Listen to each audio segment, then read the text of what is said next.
You have to accept that sometimes. Well, but I don't wanna. Okay. I mean, like, if you insist, man.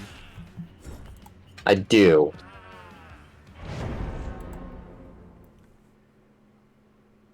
I mean, that's your choice, I suppose. Damn right. Damn Skippy it is. Who's Skippy? Yeah.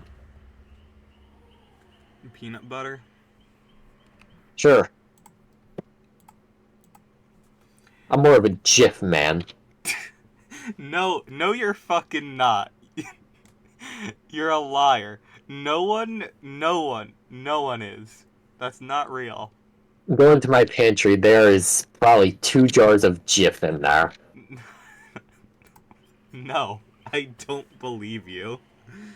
Oh, I died. Okay. I have to ask you now. Yeah. When it comes to peanut butter, is it crunchy or smooth? Crunchy. You are the worst human being I've ever met in my entire life. I am the correct human being. You are absolutely not. You do... Okay. I need to know, Randy, do you put anything else, like, if you're making, like, a peanut butter sandwich, is it just that? Is it just the peanut butter? If it's a peanut butter sandwich, yes. Like, what do you typically use that peanut butter for? Like, is it just peanut butter, or are you adding, like, a jelly or jam to it? Are you adding, like... I don't like either. Another spread? Me neither. Now, this is part of the hypothetical. Please keep rolling with me. Well, look at Frogger. He's in the tube. I died. Okay, so I need to know.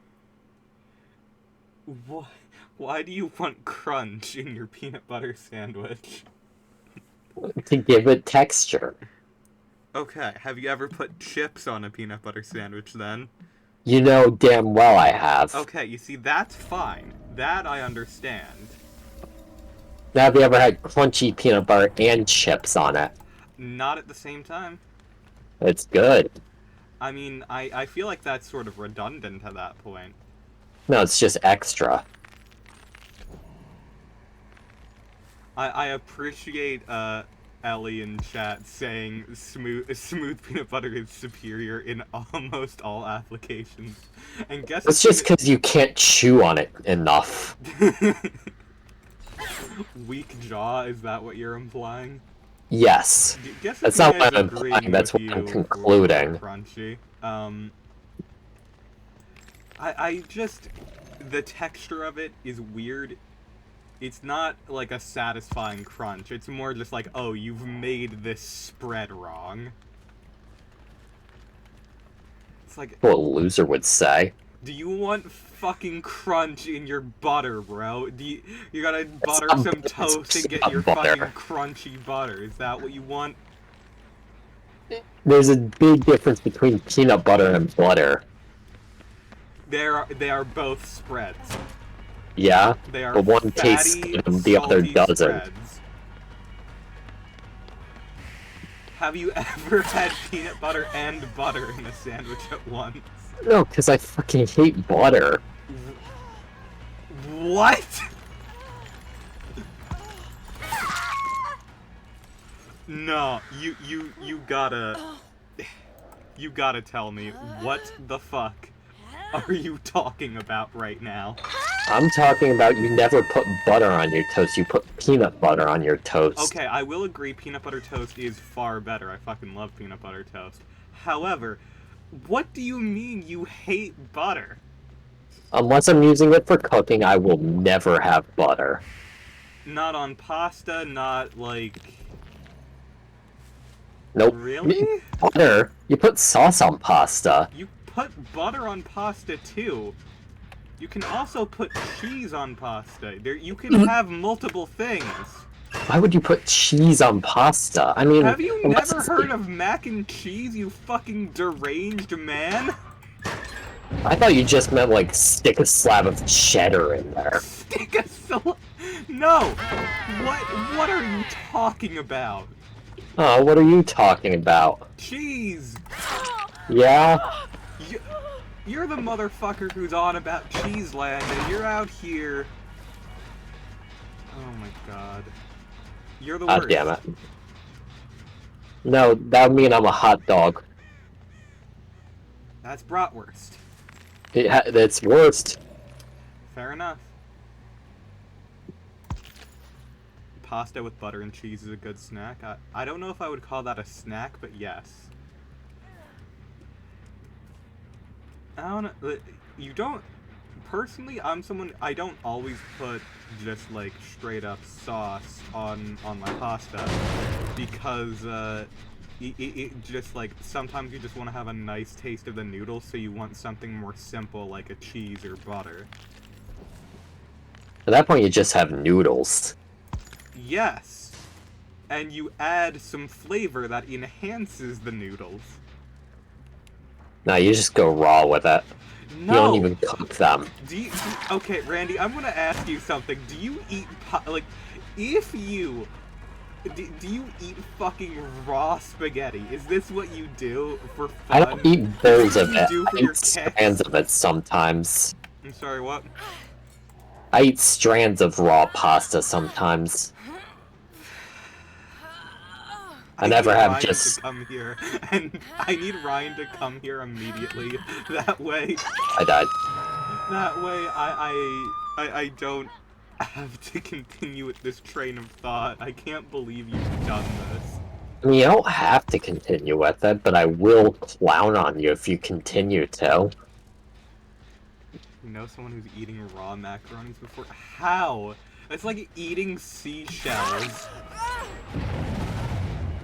Yeah, raw macaroni I cannot get behind. No, like, I can even understand, like, I know people who have eaten just, like, raw ramen noodles. And even that I understand over macaroni. That you can just have, like, as one big unit. Yeah, I've seen people, take ramen, packets, and turn them into lasagna by just, like... Because they're just fucking noodles. Oh, this is probably gonna be a PB. Holy shit. That's Let's good. see it. That was the last level. Nice. By 0.3 seconds.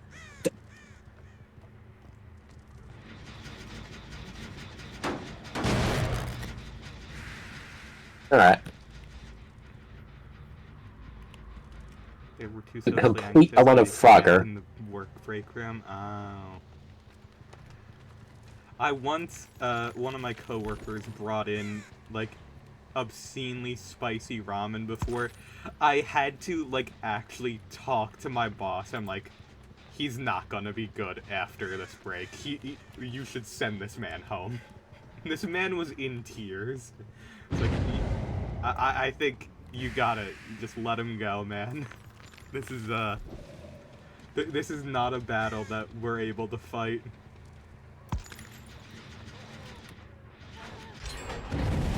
My name is Slim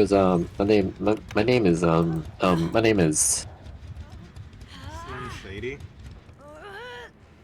yeah. Man released chemical warfare in his mouth. I had some of that ramen later. I made it for myself. Yes, chemical warfare is exactly what I'd use to describe that. I know 2 songs called Chemical Warfare. Is one of them a cover of the other one? Nope. Are either of them by my Chronicle Smart Man? No.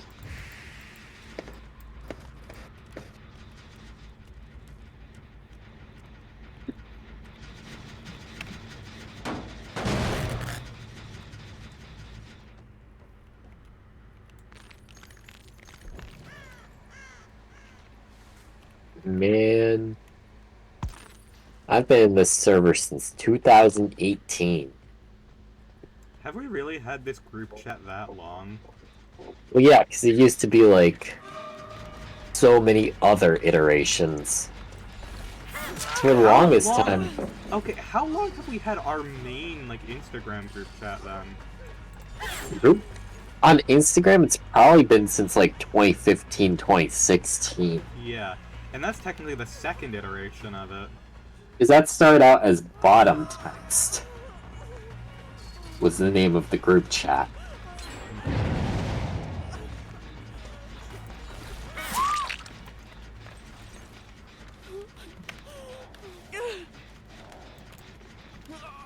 Brian really was the one to ask if we were good to go. Yeah, I was asking because I was, like, literally about to be in the server, and then I realized, oh shit, I accidentally closed Discord. Well...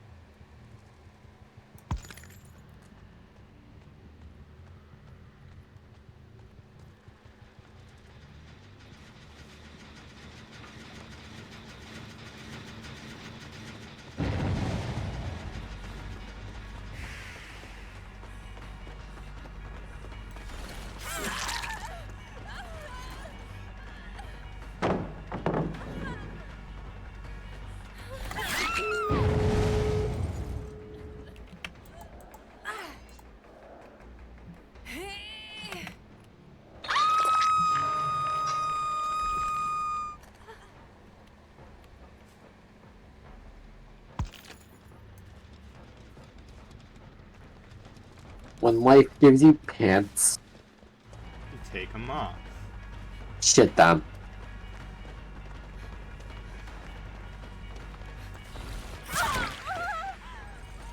Can't say I'd agree with that sentiment, personally. Well, I don't care if you agree with it, it's gonna happen anyway. What's gonna happen anyway? Randy was When talking life about gives you shitting his pants. pants. Ryan, when life gives you pants, shit them. Oh shit. Oh, 100%, bro. Like, listen, if you have any opportunity to fuck something up, you gotta do it. That's what I'm saying. That's one of the most Like, motivational things I've ever heard in my entire life, and it really shouldn't be. Like, do any of you get the itch? Like, when things are going too well, and you're just like... I shit myself? Yeah. And you're just like, I gotta fuck it up somehow. Like... No, I don't get that feeling. The feeling I get is, oh, something's about to go disastrously wrong here. And I'm the one that makes sure it goes wrong. I don't think you have ever been the direct cause of any strife in my life, Randall. Randy has been the sole source of all of my problems since him and I have met. Ryan, did you see the picture I took at Six Flags? And who I saw there? By the way, we're streaming. Just wanted to let you know. Did you just put it in the... No, it was a couple days Instagram. back.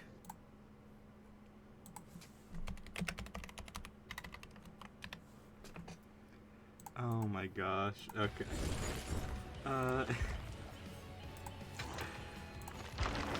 We are streaming, so Ryan, you cannot repeat what you said during our time playing Mario Party. Oh. Not allowed. Also, according to Randy, he doesn't like butter. So I'm just like, I'm flabbergasted at the start of this stream. Yeah, that's what I thought. I saw Koopa Kid at Six Flags. He's doing great. He holds no grudges after that Mario Party match. Wait. Randy. What? What do you not like about butter? Unless I'm using it for cooking, it just tastes like I'm eating fat. Oh, well, no shit. I mean, like... Yeah, that is what it is. If it could have anything else to it, great. So you're literally just... You have the standards of a normal person when it comes to butter. You don't like butter. You use butter for its intended purpose. Yes. I don't use it as a spread. For me, the thing I'm putting the butter on has to be toasted, or it has to melt the butter. That's fair. Like if you're just gonna throw butter on like a cold slice of, on like a room temperature slice of bread, nah. What are you, British? Like, butter is, I mean, it's like butter is I'm so not good. asking you to take a spoon and start slamming down margarine containers. That's not...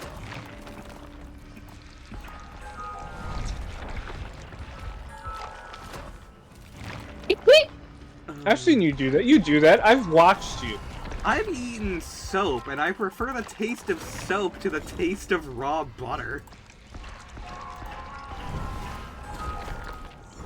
That's not...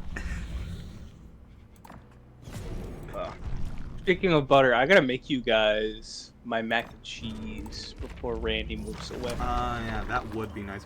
I asked Randy if he's ever put cheese on noodles, and he said no. And I was like, what the fuck is mac and cheese? He was like, he was like, who the fuck puts cheese on noodles? I thought you were just like throwing a piece of American in your cheese. Once again, what do I look like? British? Nah, you know, low This key is though. how the Brits Jenna, make why are mac you and eating a cheese. bag? Low key though, butter noodles is like such an easy like comfort. Yes, it So I don't is, even- because sometimes you just want to taste the noodles with a little bit of extra. I gotta work for my comfort. I gotta. That's not good. That's actually a sign of problems in your life. Yeah, That's no. I make chicken and waffles. You work hard, you get something really good out of it. Love Yeah. chicken and waffles. Damn Yeah, it. I usually don't veg out unless it's been like a really long day and like Yeah. I've worked hard, or unless I've like worked out. Yeah, I've had chicken and waffles maybe twice in the past 2 years. Dude, before you leave to go back to Japan, we have to go stop at IHOP. Why not take a trip down south and go to Waffle House? There you go. I'm not. Do I? I am going to Virginia kind of soon, hopefully. I can't go to Virginia with you solely for chicken and waffles from Waffle House. I mean, I'm gonna be going to, I think, 3 parks on the way there.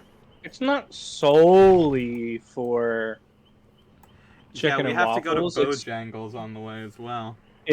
I do. Bojangles is actually pretty good. I fucking love Bojangles. I've never been.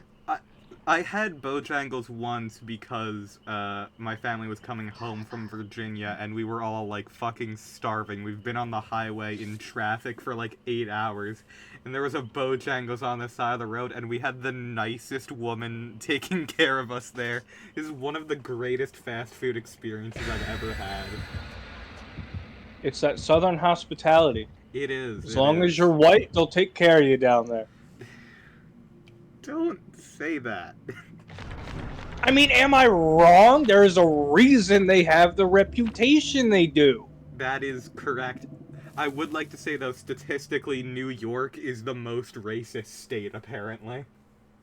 I mean, that doesn't... More I mean, racist than the South? Yeah. I mean, it's probably a That's population density thing. Yeah, that's not what a I was lot gonna of say. It's states most down likely down south to are very population. And then, like, the bigger, more dense states, like California Texas, and... like Texas and California, they have a lot of more progressive areas. So Yeah. that checks out. If it wasn't gerrymandered to literal hell, Texas had enough votes to swing blue last election, which is fucking crazy. Who's Gerald? And why is he in my house? Gerald Ford, former president of the United States. Oh my god, it's a pleasure.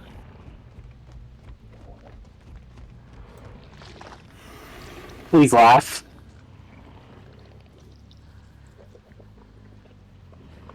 I think that's the quietest this chat has ever been. That was hilarious.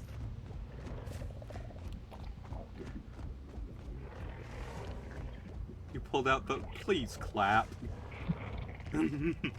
Jeb! Well, it could just be all Ben. I'm like, why aren't you laughing? Ben should be for president. Is it Shapiro or Shapiro? I'll be back in a second. I don't know, and I don't give a shit about that. I man, want to know so. that way I can say it wrong.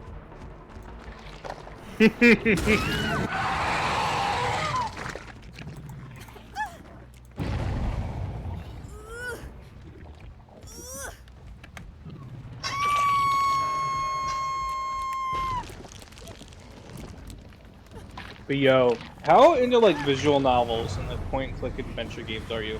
I fucking love point-and-click games, bro. Dude, I've been playing for the past like 2 days. I've been playing, I've been going through my Switch backlog, and I picked up a couple months ago. I picked up 13 Sentinels, Aegis Rim. Oh, I've Dude, heard good things about that. I've actually been intending on it picking that up is eventually. so good because it's like this like sci-fi mystery thing, but it's like you pick different characters, so it's like you go in and you're confused and everything, and then it's like slowly you start to piece stuff together on your own. But like you're allowed to basically choose how far into a character's story you get until a certain point. It's like because there's 80% of the game is the story visual novel portion, and then there's just like really the gameplay is like really rudimentary, like RTS tower defense stuff. It's kind of cool, honestly. Like people hate that part of the game. I think it's kind of neat, but I know it's not for everybody. But it's like it's neat because it's like they kind of work in tandem because it's like let's say you get this far into this person's story. Well, you can't progress them until you get this far along into this person's story, or until you get this far along in the battle mode and everything. It's kind of neat. It's like because it's like you get to choose how like because there's like you start off with like 6 or 7 different character routes, and then things open up more and more and more. Mm-hmm. So it's like things slowly get pieced together, and all the and like even more questions get asked. It's really good.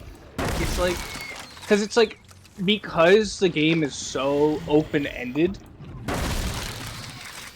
like you basically figure stuff out on your own, or like sometimes if you progress far enough along in a certain character's route, stuff will get pieced together already. So then you go to a different character, and then something starts happening with them, or something, or like a plot point gets moved along and gets developed, and you're like, oh my god, wait, so this starts here, and that's how this character gets involved in this, and it's really neat. And it's That like does sound cool.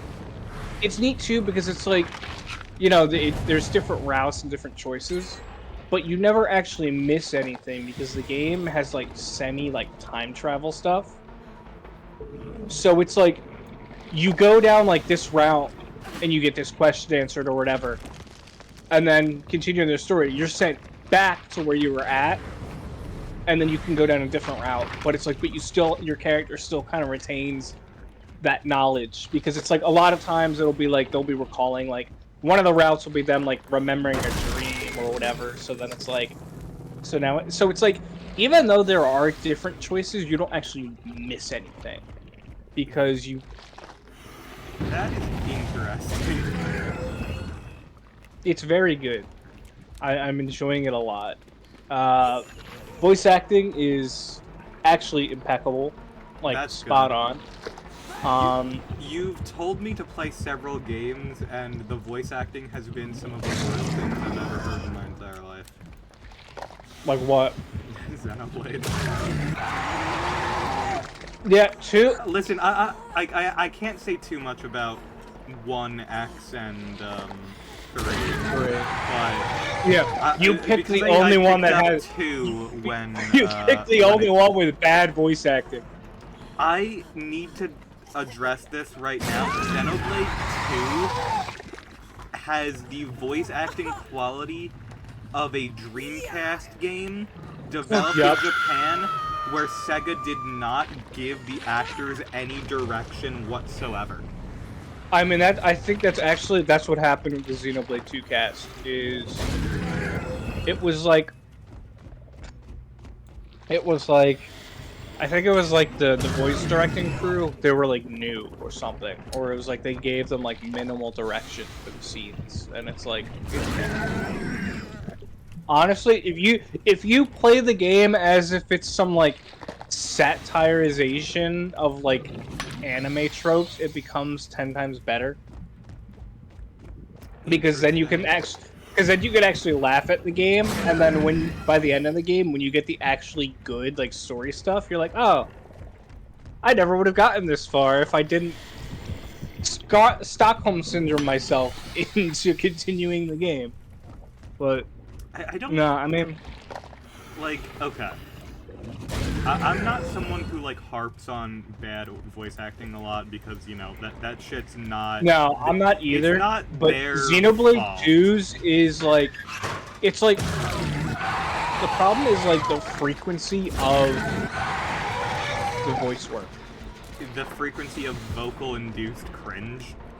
Yeah, I... like very, very few games make me actually go ugh.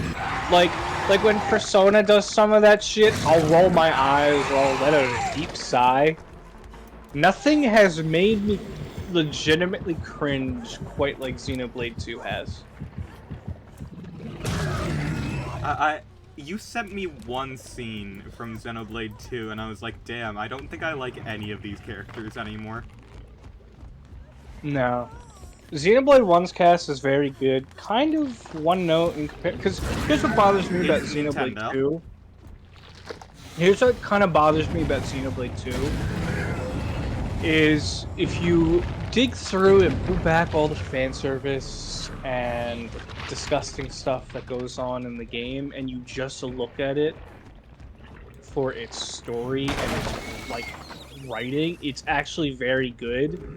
The problem is, despite that, I can't bring myself to care because it's just, the game is constantly undermining itself with all that shit. Yeah. God, I remember that frickin' controversy about that one character design, which is quite potentially, like, the worst character design I think I've ever seen. You could say that about 75% of the Xenoblade 2 cast. Which one are you talking about? The ice lady who... Oh, yep. Mm-hmm. That... I think... Literal It's watermelons, comical. bro. Like... Yeah, it's like comical. Like, her bust size is literally... Like, they are literal watermelons. Like, the shape, the size. It's like somebody took, like, a stock 3D watermelon model, shrunk it down, and just glued it on the character model. It's like, really? It's like, come on, guys. I mean, to be fair, like, we can't even complain about using stock models, because that's what Final Fantasy does. Yeah. I mean, that's the reason why in Final Fantasy 15 there's naked models of half the characters. Yeah, I mean, obviously, you want to start something like anime or whatever, but Xenoblade 2's cringe and the reaction to that gave us Xenoblade 3, which I absolutely adore. So, thank you, Xenoblade 2. I don't like you. You're the only Xenoblade game I haven't even bought, but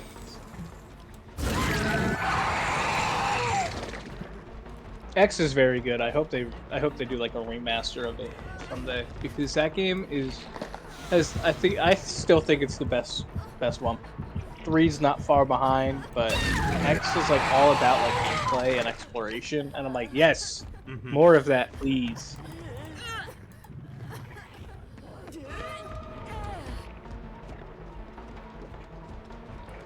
Alright, so what we doing? I've yapped long enough about my weed garbage. I don't know. Oh, Maybe still man. not back. Oh no, he just got back, I guess.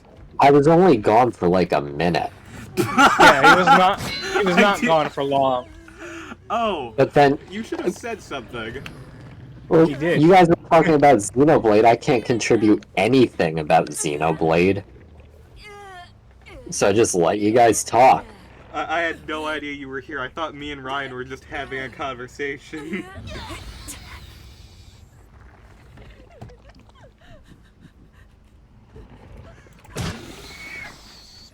Okay, y'all figure out what to do, and I will finish this match I'm in.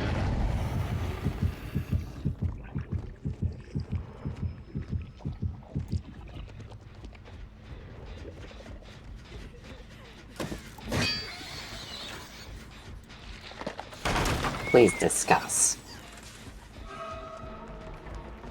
Please discuss with the class what you desire out of life.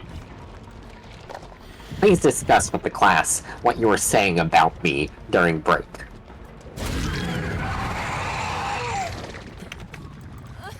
I have a mole on the inside. It's an actual mole. None of you will talk to me. I need you. Why are you pointing? Why are you laughing? You're saying I deserve it? I don't have the clown flu. Please. No, it's not true. Well, I don't know. What could we do? What are the options?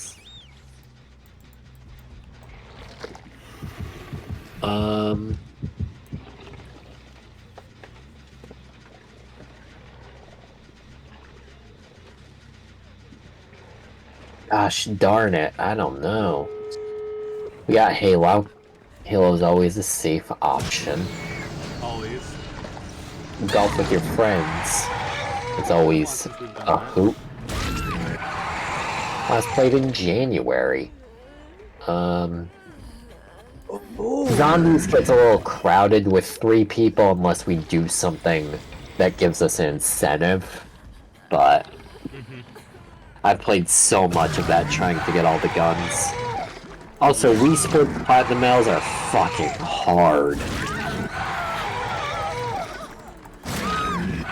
How hard are we talking? Are we talking to me when I see your mom, or?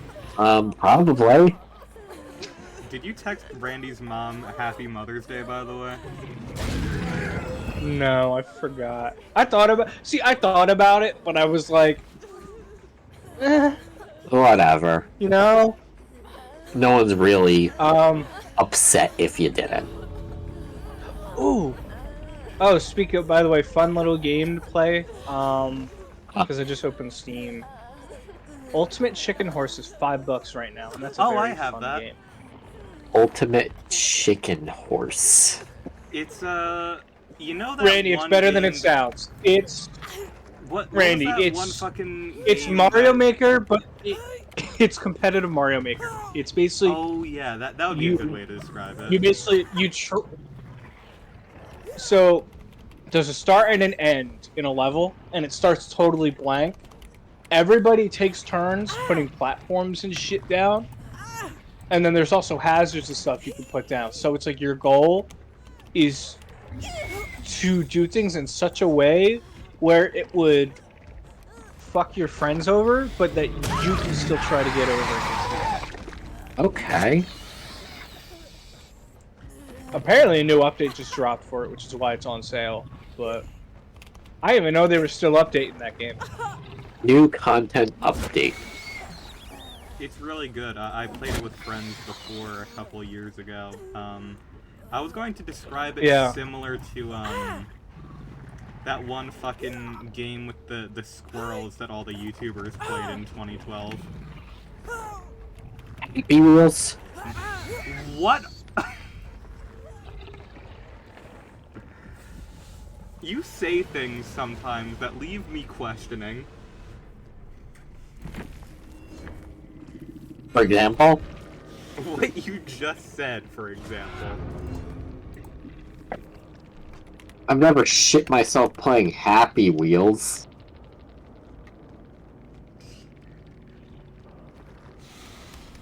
Don't fact check that. What do you mean don't fact check? I'm gonna go get some food. Y'all decide what y'all want to do. Alright. Well, when does the Ultimate Chicken Horse deal end? I just put it in my cart. May 20th. Alright. Yeah, you got like a week. That could be something we do like on a weekend.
I'm back. Hello. Okay, what was the choice that was made? We decided on Halo. Alright, which one? Halo? Okay. I'll launch Halo. Halo 1. Is Ryan here? Is he just being quiet? No, he went to go get something, I'm pretty sure. Okay. Do you have the match loaded up? I don't, I was gonna let him load it Okay. up. That's that is all good. Who the hell is Steve So we're probably Jobs? gonna do Reach. Oh, of course. I was being an idiot.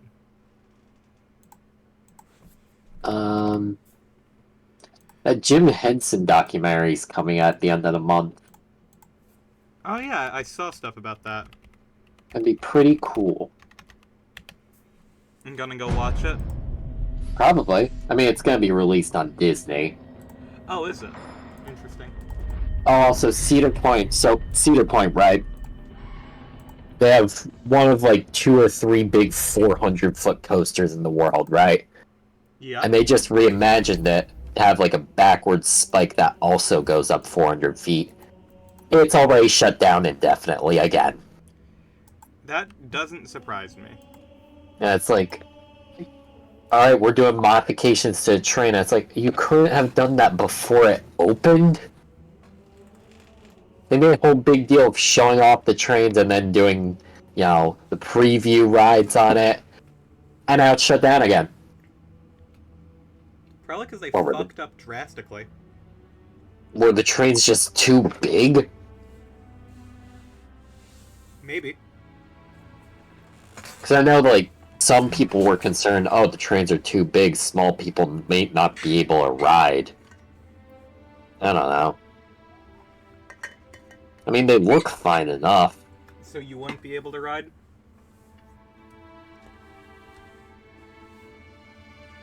My guess is either some small refinement or they might, like, add seatbelts to it. I don't think there should be a roller coaster that doesn't have seatbelts, personally. Well, seatbelts are redundant.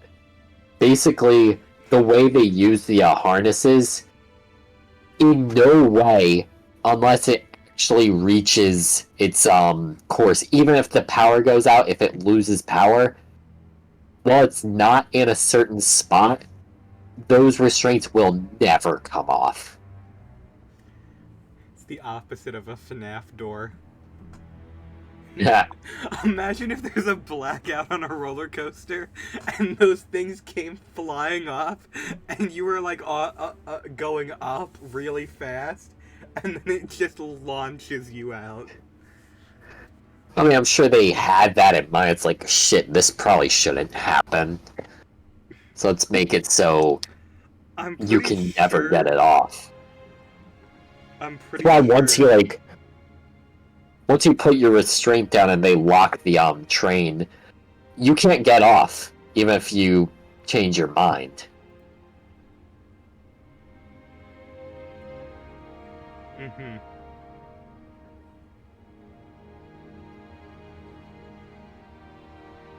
And sometimes, like, before they actually lock it, there's a bit of time, so even if you pull it down, it'll go back up.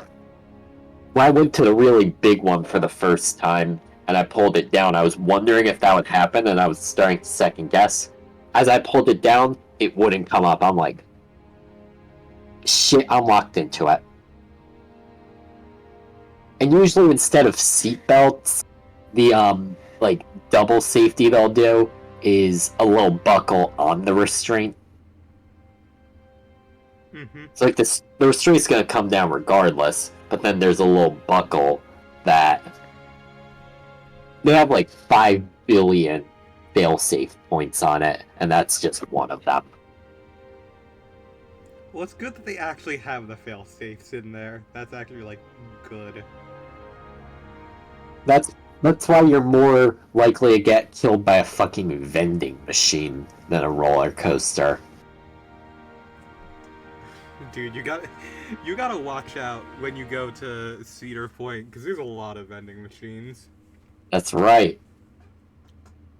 Would you rather be trapped in the woods with a bear or a vending machine? Oh, those vending machines, they are wild.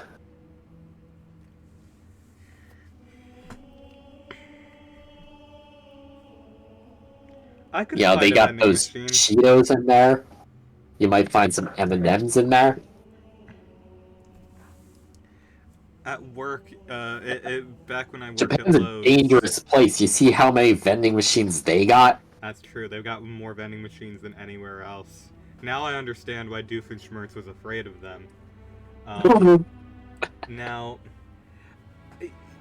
funny enough, because you mentioned Cheetos in vending machines, there was a time working at Lowe's where the employee break room vending machine was broken, and you could just push the plexiglass in and steal the flaming hot Cheetos from the top right corner. Huh. I didn't pay for food for several days. I mean, the non-cheesy proof Cheetos are the way to go. Yeah, it's the crunchy flaming hot that you want, let's be honest. Oh, yeah. Like, regular Cheetos, like, puff, the puff basic cheese, that's nothing. You're eating styrofoam. And then, when it comes to, like, the flaming hot puffy ones, you're also just eating, you're also eating styrofoam. They're terrible. The crunchy ones are the ones that you want. And just the basic Cheetos are not good. They just don't taste good. It's the flaming hot ones that are actually any good.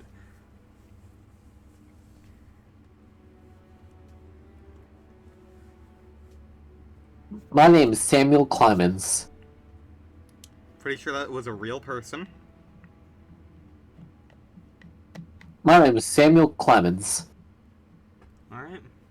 If you say so. That's not my name. How did you get to that? Just realized I haven't ridden roller coaster in a decade. I forget when the last time I rode a roller coaster was. I think that would have had to have been... That's 5 years ago now that I think about it. Yeah. Last time I rode one was 2 days ago. That is true. I went on a sunny Saturday. Kill the bot. And...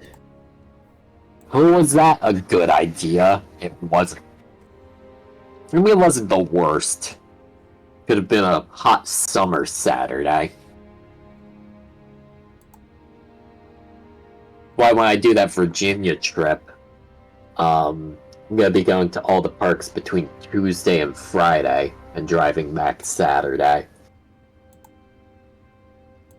Just that way, driving back, I have no, like, rush hour traffic and also weekend crowds. And that's weather dependent, so I'll probably just use sick time and decide whatever week looks best to go. Mm-hmm.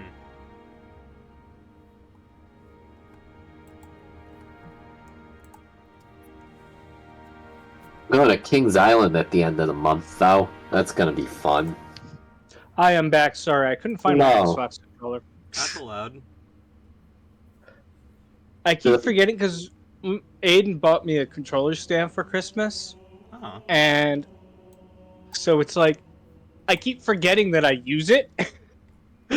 So I literally, because like I used to just put my controllers on the nightstand next to my bed. Like I would keep my Switch controller and everything. So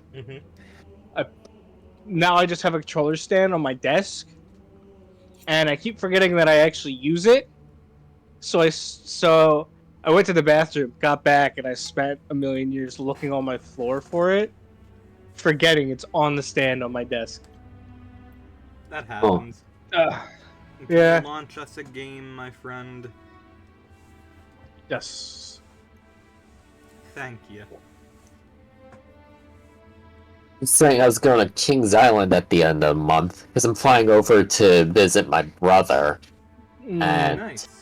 we're going to be going to that park. One, because it's the closest one to him, and also, of the 7 big giga coasters in the world. That's got one of them. That's gonna be pretty cool. It's got a 300-foot drop. And boy, it's always fun when those drops are big. Going up, though, well, to be fair, last one I was on, I kind of spaced out. So when I came back to, I was like, oh, we're almost done. Because it takes, like, well, it's probably got a fast lift, but the last one I was on took, like, 2 minutes to get to the top. Yeah. I feel bad because I was eating during the middle of that, and you said it has a 300-foot drop, and then you paused, and I didn't have enough time to finish eating before you continued. I wanted to say, and you really like feet. Damn, didn't have the time. Alright, game's up. Alright. Now I know what it's like to lose. Lat you full. I relapsed on caffeine. What you drink? No, I didn't relapse. No, I didn't like relapse or anything. I just. As long as you're not having like 2 rains a day, no. You'll be okay. Dude, Oh yeah, no, I just like now I like to go. Half a rain a day is too much. I had Like, a now rain I- on Saturday. Yeah, no, just now I like to go like I go like a week to a week and a half. You know. You just remind me, I haven't had my daily monster. Do we go with ultra white, or are we going with the last pipeline punch I got? Ooh, how many ultra drinking whites you Ultra. got? I think I've got like 6 of them left. Oh yeah, I'll go ultra. Slayer.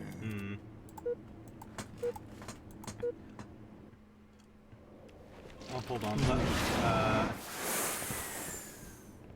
I'll grab the ultra after First Oh. strike. Gain the lead. Oh man. Oh.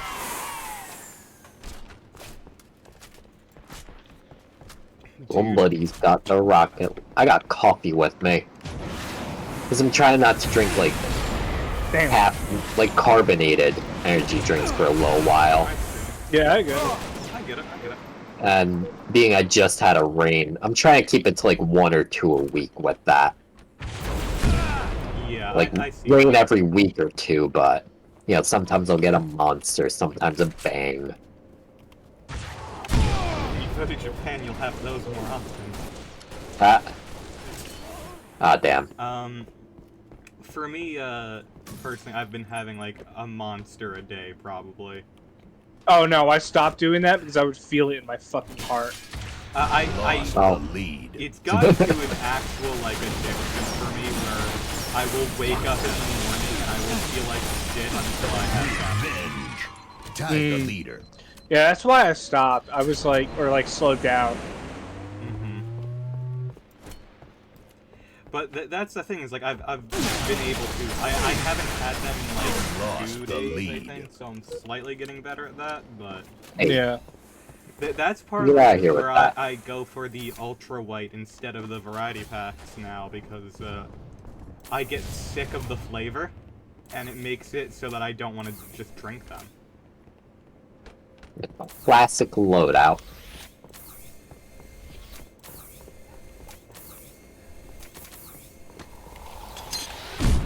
Hey. What's going on?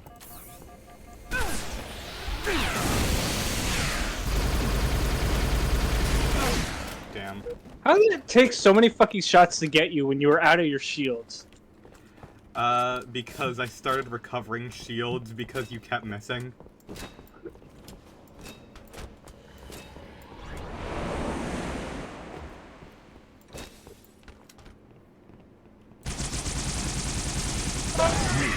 Oh, I can get some. Randy, she wasn't even focused on you. How did you miss that first shot? Ryan, please don't do that.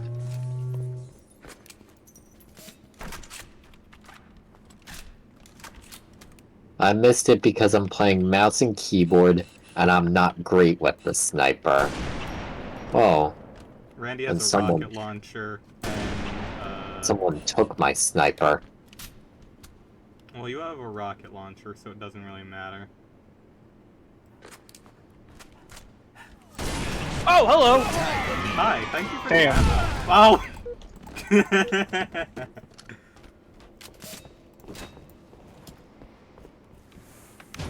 Need to inspect. You don't. I do. And who's gonna stop me? Ba-da-da-ba-da-da. Ow. Beth, where did all the sniper ammo go? Randy, presumably. I don't have a sniper. Uh-oh. Oh, Ah, damn. I was right there too. How close was that shot? Very. Lost the Oh, lead. damn, you had a shotgun, I forgot. How close was I to killing you, by the way? I knew I missed several shots there. My Damn. I had like no health left. My shields were replenished, but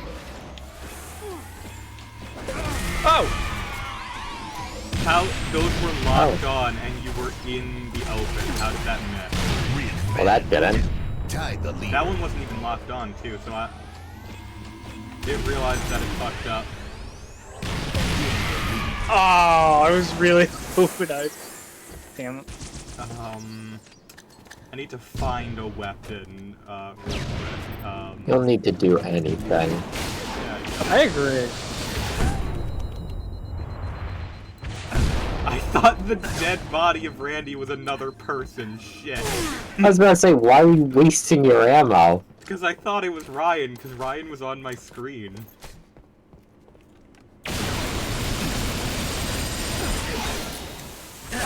Damn, I couldn't... It took too long for my shotgun to come out there.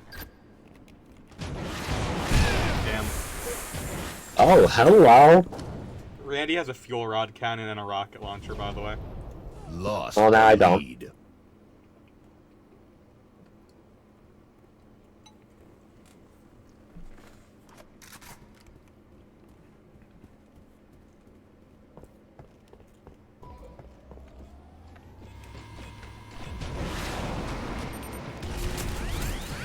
If I ever go quiet and like stand, it's because I'm Tied eating the leader. stew.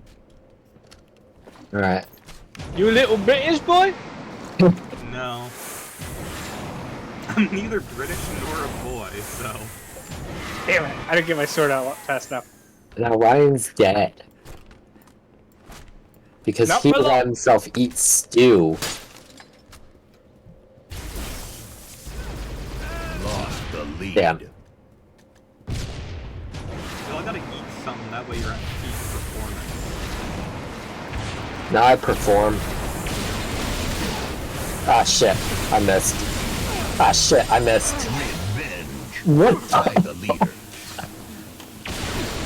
My camera immediately went to the water, so everything just got like underwater sounding when I died. Neat.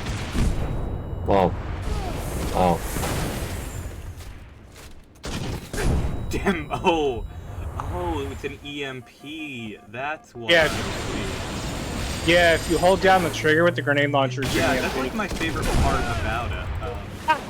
I just wasn't sure where it was coming from, and then I realized you were fighting Randy alongside me.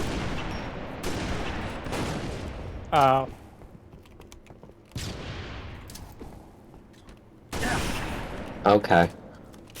You jumped into a headshot. I'm sorry. Ow.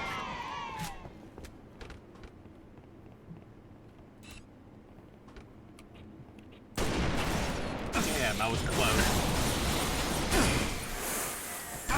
Ah! You're welcome, Randy. Thank you, Ryan. Oh. Ryan's a good friend. And now he's a dead friend. Well, I think that makes you a bad friend for killing him. I'm a bad friend.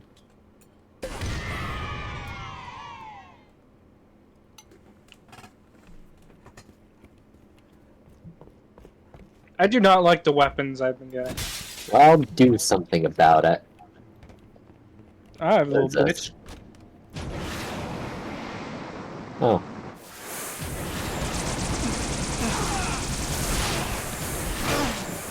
I don't don't know, half of my needles just didn't exist. I died. I wish I could just hello. toss away a weapon, that way no Hey. one else could have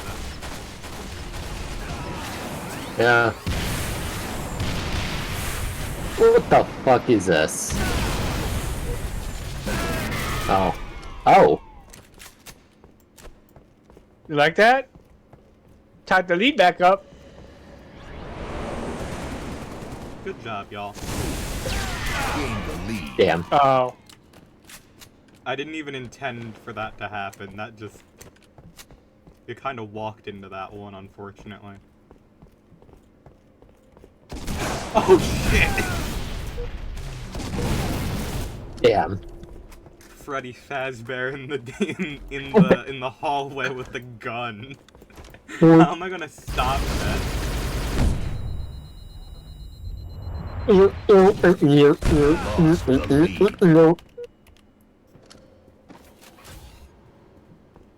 Freddy, Fazbear. Fazbear, Freddy. Imagine Snap, but the only thing different is that Freddy Imagine Fazbear John Lennon. never. Can I imagine he's dead again? Sure. Why again? Because maybe he deserves it more than once. I think he should be revived for 10 seconds, realize that women Damn it. have the right to vote, and then die again.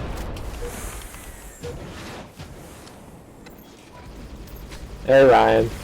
Hi. Revenge. Oh. Gain the lead.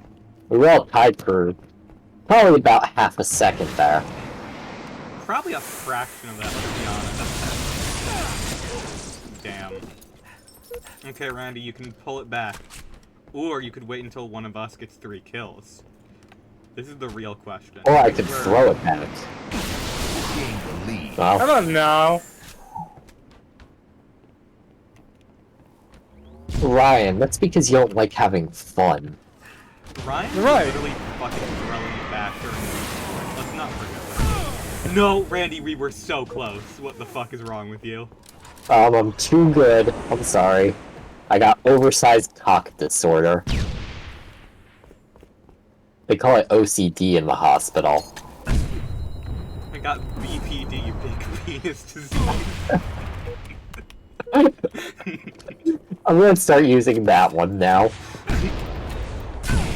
You can Uh-oh. use both. I think it would be funny if you used both at the same time.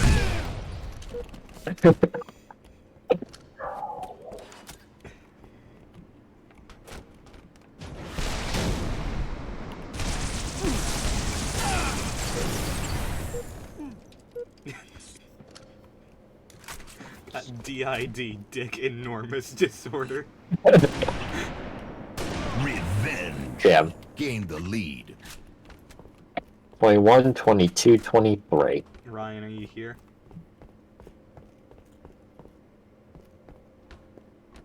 Ryan. Fuck! Damn it! I had the shot lined up too, and it just. Do we all have snipers? Yeah. Yeah. Oh man.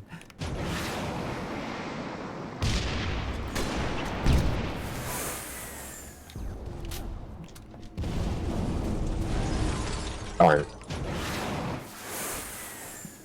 You know, I'm enjoying this map a lot more than I did back when we played on the 360, and I'm not sure why.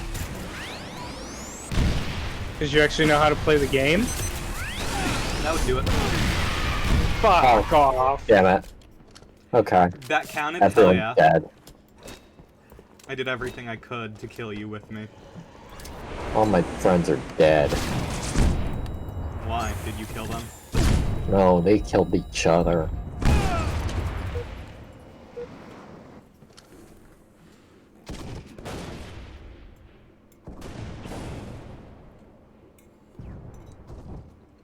Damn it! Missed.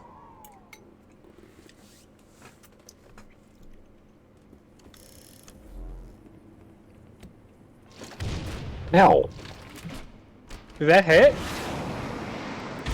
No. Well, that did. Let's try to snake you out, lure you in. And I got a rocket launcher in my ass. We've got ADHD, another huge dick disorder. Another. You know, I could be wrong, but I don't think the math is math in there with the I have the dyslexia. No additional comments. I also did DID where I used enormous, which is an E word, and no one said anything. So y'all are not allowed to say anything, especially since I'm doing this shit No! personally. Man, I was about to pull that off. You made me pull out.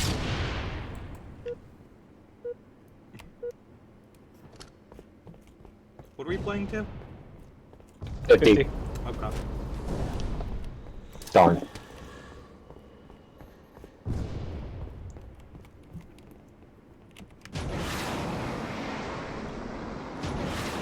Hi. Ow. Hey, Oh. double kill. Tag the leader. Hey, we're on the 27 club. 27.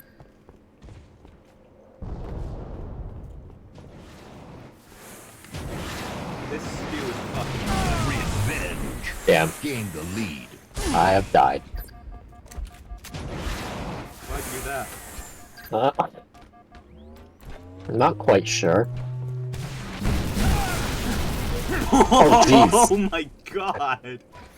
You like that? That My looked game lagged for a sick. second. That looked sick as fuck. Like my camera from dying was like perfect on that. Gain the lead. Oh. I was scared because I only had a shotgun. I couldn't do anything against the explosions, so I was patient. They found a way. You pulled that shit off, bro. That was sick. Hi, Ryan. Hi. Fuck. Hey guys. I have not been playing my best today. I haven't been playing my bassoon either. But I don't like that band, the why? Yo, turn up the bassoon. I cannot hear the bassoon. I don't know. This is not good. No, no, no, no! Huh? Are you okay? That is not how it's supposed to go! Are you alright? Lost the lead. Holy shit. I have not. That is a tone I've never heard from you, which makes me assume it's actually, like, genuine. No, it's You my have awful... never sounded like that before in your entire life. No, it's my awful Joker impression. That's Or a Riddler joke. It impression. sounds more like Aaron Hansen. No, that Riddler, not Joker. Riddler, okay. Jeez. If that's your Joker... Lost the lead. Oh, Damn. Tied the leader. what? almost I pulled off there. believe it. I almost pulled off a second assassination attempt too. Oh man. But it stays an Lee attempt. Harvey Oswald be like... You like that? Well, no, You like that one? Whoever Lee I Harvey killed there? Oswald got the double offer. He assassinated and then he got assassinated. Oh, Allegedly. They both killed her on camera. Tied the lead. damn it. Lost the lead. Have you ever seen JFK? No. You know, you got me there. Alright. One of my favorite Ah. things is that, some random dude, like, some random old dude admitted to actually being Lee Harvey Oswald. Not Lee Harvey Oswald. Who was the fucker who killed Lincoln? John Wilkes Booth? John Wilkes Booth. Someone admitted to being him on, like, his deathbed, and Yeah, but government ever since, that dude has said anything has not allowed anyone to actually DNA verify his grave or the grave of John Wilkes Booth. We don't know why. Bam! Revenge. Look at that spin. That spin maneuver. Y'all cheeks. Sandy cheeks. My name's Cheeks. Oh, damn. Why do they call her cheese? You throw it back. Oh god, Ryan, look out! Ryan, look out! That's fine. I brought you down with me. Last now. I've been in first the whole game. That's the whole game. It's kind of bounced I've around. literally been in first the whole game. I've never been in second for more than like 3 seconds.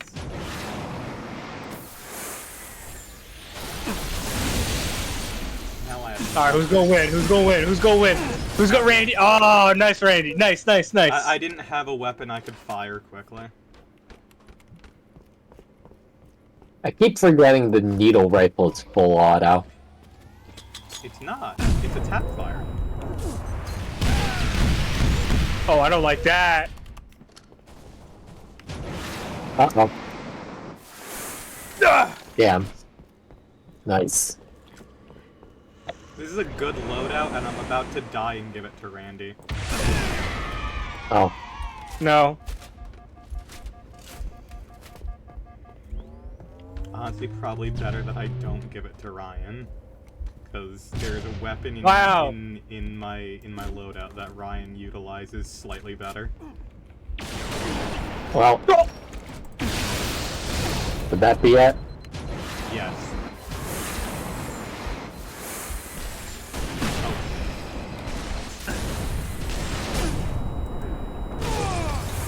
What? I've been robbed. I've been stolen blind. Rob! You were dead anyway. Revenge.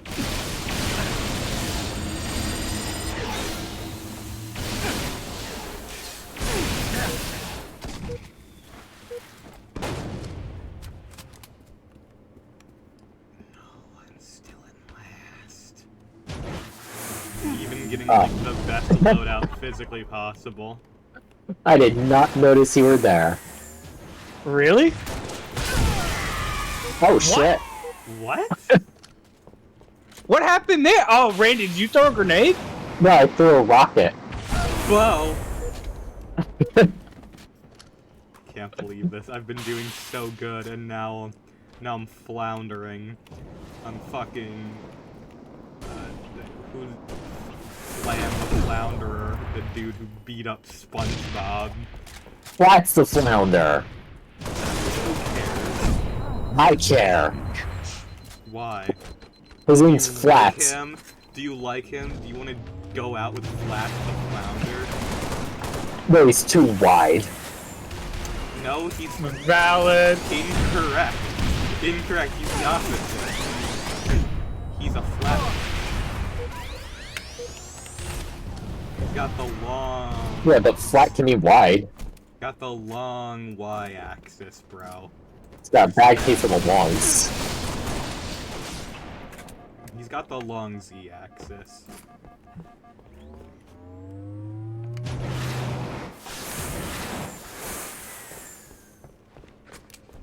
Damn it!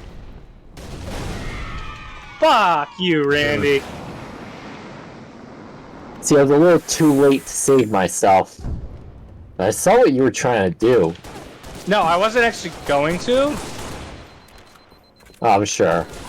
That's his excuse why it doesn't go well. I wasn't going to. No, I didn't think I would get. I was just trying to get close enough that my weapon could get you. Oh. Uh-oh. Ah, damn.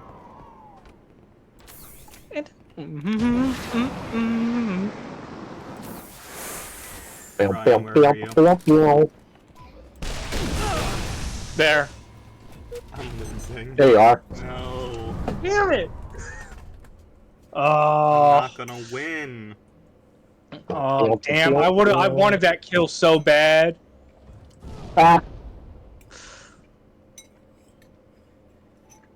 Ryan could clutch us up.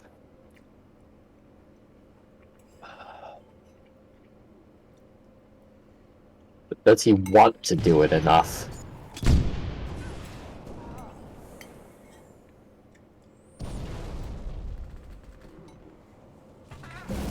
Damn it! Rocket launcher and sniper. Game over. Fuck!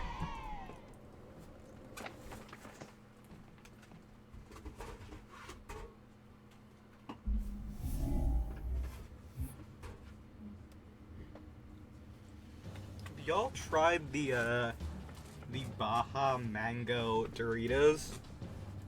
The what? Baja Mango Doritos. No. They're just like Doritos with a slight aftertaste of mango, which is actually pretty decent.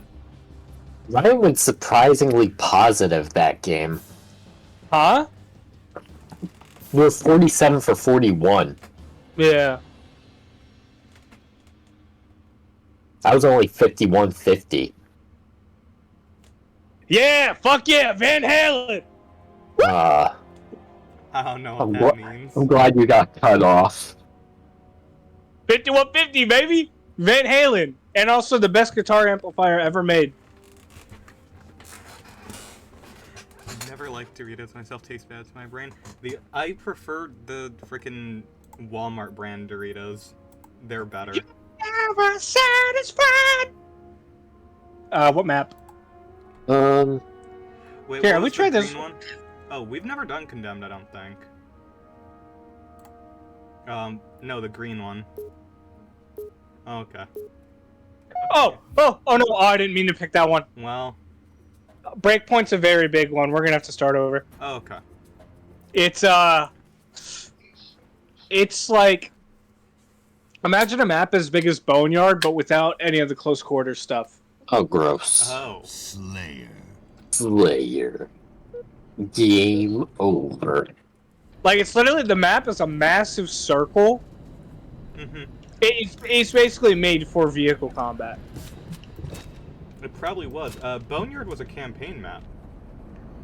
Yeah, I mean, most of the, Are we going to restart or no?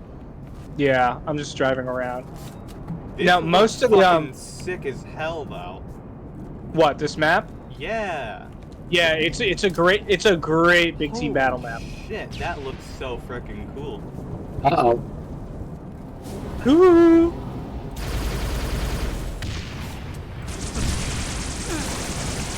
First strike. Uh-oh. Gain the lead.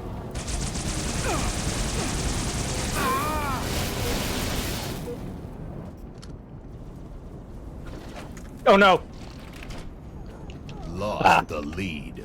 Alright, yeah. I don't really like Mountain Dew anymore either. Game Kinda. over. It just, Yeah. especially like you can get really cheap like supermarket soda, which tastes the same or better for like half the price. It's kind of crazy. But like, honestly, it just Yeah, makes you wanna me try feel this like map out? shit now. It like, Oh, wait, that one's a big one too. Never mind. I'm sorry. it's been a while since I've done Boardwalk. Dr. Yeah. Pepper. Hell yeah, it's been so long since I've had Dr. Pepper. I wanted to. We should go get Dr. Pepper. Let's go to Wawa, get a Dr. I had Pepper. the strawberries and cream Dr. Pepper last year. What? Yeah. That It's sounds pretty good. amazing. Oh, have we tried this map out yet? Penance? I- Yes, we have. It's good. I think that's the first time I made Ben Shapiro jokes was on this one. Incorrect. You've done that. No, it was It when was we silly. Beth and I were playing Gun Game. No, we're not gonna do Boardwalk. I'm not gonna torture Randy like that. Ooh, No, countdown. we haven't done it in a while. I was gonna say we haven't done Countdown in a while. Be fun. Hi there. How y'all motherfuckers feel about RC Cola? I don't know what that is. I've never had it. I've Sorry. had it like once. It's pretty good. It's just like a decent alternative to Coca-Cola and Pepsi. Slayer. Bempus. Alright, let's see what we got. Oh! That works! Oh. I don't like the sound of that.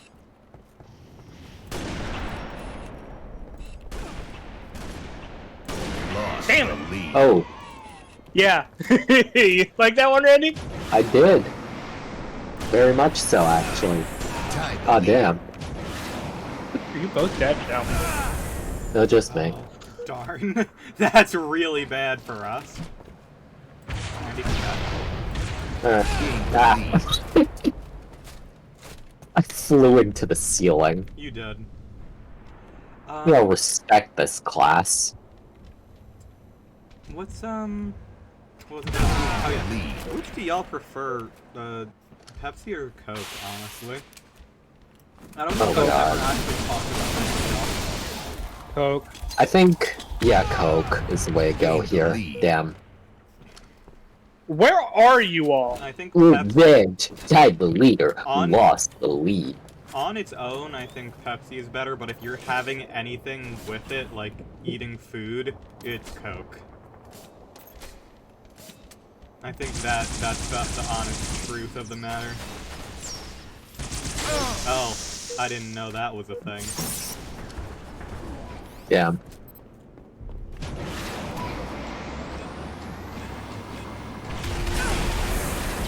How? Those were all locked on.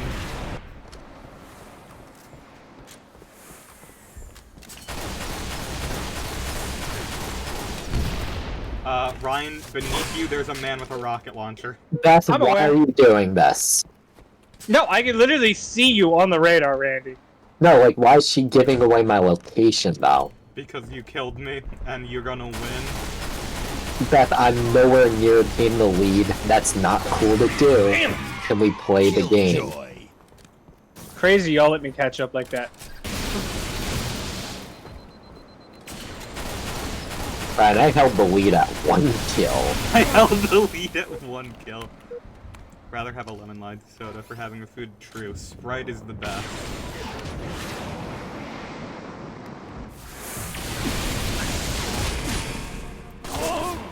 Ooh. That was close. Damn, Ryan's taking this shit on its own. Yeah, I gotta lock in after that disaster of the last match. My kill. Sorry. Okay.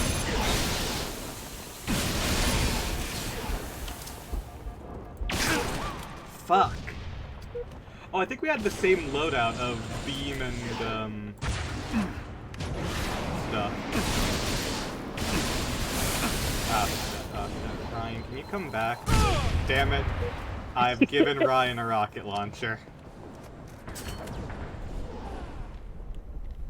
I didn't even realize I could pummel you from that range. What the hell? The game literally was just like, yeah, I'll give you that, Chief. Chief, mind telling me why you're teleporting across half the stage in order to get a melee kill?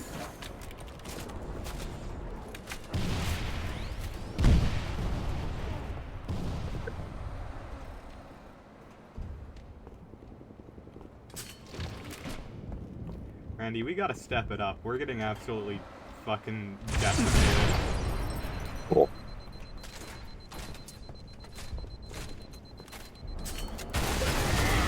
Damn. God fucking damn. What? It's about time that happened. You're just bitter. I was like 1 kill away from a frenzy, too. I'm mad at you, Randy.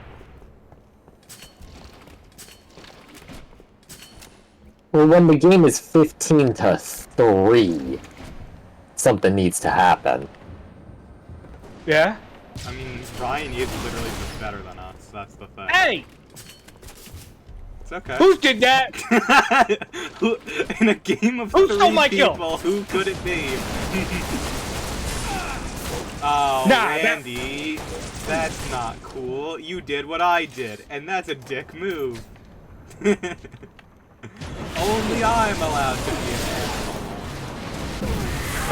Ow.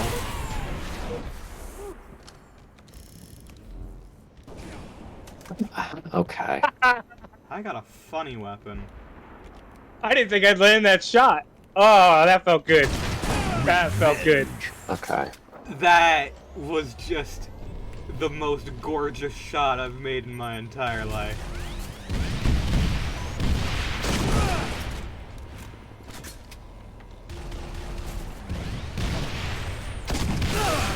Damn.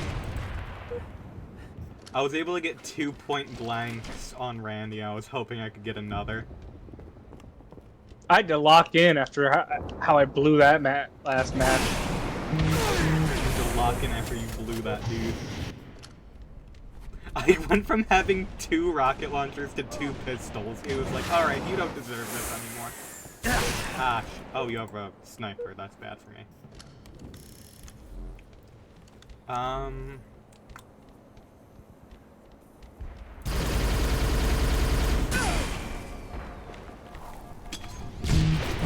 Oh, damn it!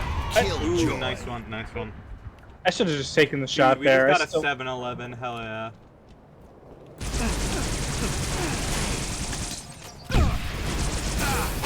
Ooh, rough. I was a bit too close for them to lock on early.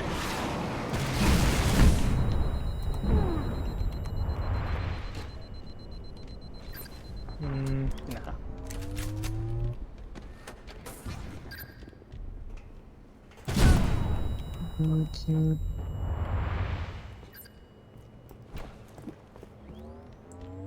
Hell yeah. Oh, the Halo games are great. You're gonna love them. The campaigns are fucking phenomenal on almost all of them. Basically, they have great... One hasn't aged... CE hasn't aged well. But... Yeah. I mean, it's still fun, though. It's not perfect, but it's fun. It's more so, honestly, like, the actual gunplay is still fine. It's the level design. Yeah, I would say so. And some of the difficulty things with the flood later on are kind of dumb, but... I mean, they never really did the flood right anyway. No, they didn't. It's such a cool thing that they've never done properly. Lore-wise, they're sick, but dear God, they suck ass. Basically, if you're playing a Halo that is called Combat Evolved 2, 3, 3 ODST, or Reach, you're good in terms of campaign. 4, 5, and Infinite, 4 isn't bad. It's 4 just has a really good ending. We played that ending mission a lot. Yeah, there's a lot of compromise with the level design to get to the level of fidelity it had. Yeah, it was definitely an Xbox One game that was ported back. Nah, if it was an Xbox One game that was ported back, like, you could... There was a lot of...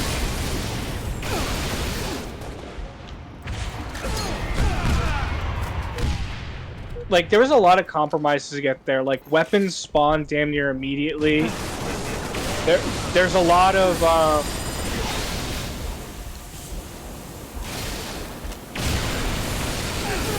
a lot of the level design is just hallways. Yeah. But when I say that about Final Fantasy 13, everyone has a problem. I mean, that's what everybody complains about with 13, though. That's, like, not the hot thing. I know, but people love 13 now. People have gone back on it. Really? Yeah. I realize it's something that fucked up, that incredibly fucked up and permanently damaged my reception of Final Fantasy 13 when I first tried playing it. They accidentally played the wrong cutscene when I started it. So I was completely fucking lost. Yeah. I was like, no, what the fuck there's is happening? No, it opens you up like in the middle of a conflict. It's supposed to be confusing. I don't think they did it right, because the 13's lore is kind of convoluted as hell. But You seem pretty cool. yeah, they did just want to make a female Cloud though, and the way you make female Cloud, I can't say. Not allowed. I will say 13 isn't a bad game. It just takes too long to open up. 13 isn't a bad game. It's a PS3 game. Like by the time you get like towns and quests and shit like that. Oh, look out behind you. Sorry, I needed to steal that from Ryan. I got Like- a yoink, so I knew that was coming. Like, by the time there's towns and side quests and all that shit, you're like fucking like halfway through the game. Yeah. And it's not like an intentional thing like Final Fantasy VII, which opens up after you leave the main Midgard, area.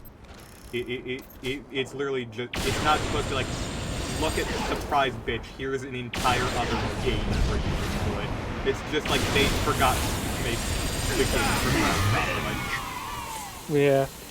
It's weird, because it's like, I have the same Yes. complaints about 10, because 10 is incredibly linear. But the difference with 10 is it's like there's a variety in the environment. And there's shit to do. Like, from day one. Uh-oh, I'm out of ammo. Uh-oh. Uh-oh. Whoa. Damn it! I cannot choke. What kind of fucking choke the lead I have, bro? Chocobo. I will say, I think, and I know it's the hip new thing because it's the second newest Final Fantasy now that Rebirth's out. 16 gets too much hate. People are like, oh, it's not Final Fantasy. It feels plenty Final Fantasy. You know, there was like a reimagining of Final Fantasy 1 that released like a year or 2 years ago now. That's the, that I've been meaning to play. I was like, yeah, this it's actually like this, looks like, really weird- interesting. It's not a great game, but it's like its tone and aesthetic. Oh, nice. Nice, Ryan. It's like tone and aesthetic, or it's like somebody made a 2009 JRPG and locked it in a time capsule and then was like, fuck it, let's release it. Oh, that sounds awesome. I want to play that. Like, Is it only on warts and... PS5 though? No. You know what? it's on That's a PC. dumb question. I just realized. Is it only on next-gen systems? I think it's on PC. Okay. 'Cause I still don't have a good enough reason to pick up a PS5 or... No, I was thinking about it, but then you know what? The only game I want to play is Final Fantasy 16 and Rebirth, and those are going to get PC releases, and my buddy's giving me his old parts anyway, yeah. so... Yeah, did I tell you about that? I'm Yeah, you getting did. a That's actually- 6700 XP. You'll have to tell me, because I've actually been... I love the design of the 6700 XT, so I was like, do I want to buy a card solely for aesthetic?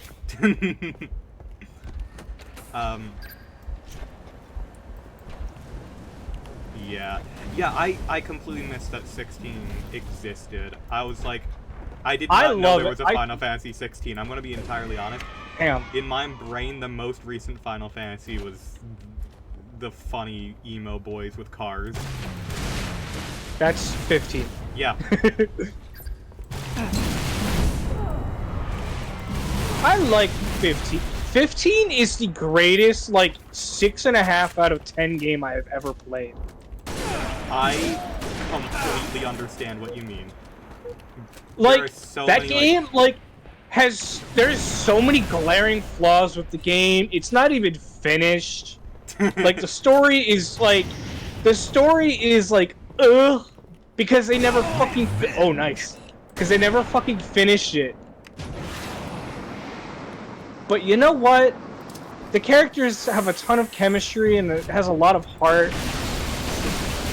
I'm trying to think of what game I was I literally had this thought about recently, because that is one of the most important things for a game to be for me, and that's that a game cannot be fucking flawless and be fun. Like, I'll be honest, I think that every game needs some dumbass shit that makes you kind of hate it, and you can't have it be perfect, because if it's perfect the entire time, it feels wrong. That's the issue with, like, Breath of the Wild and Tears of the Kingdom. It's just, like, it feels like it's too good to actually be as good as it is. And you're just like, damn, I guess it's not. Oh. I feel like that's more so a product of buying into hype than anything. Like, I love Breath of the Wild, and I especially love Tears of the Kingdom.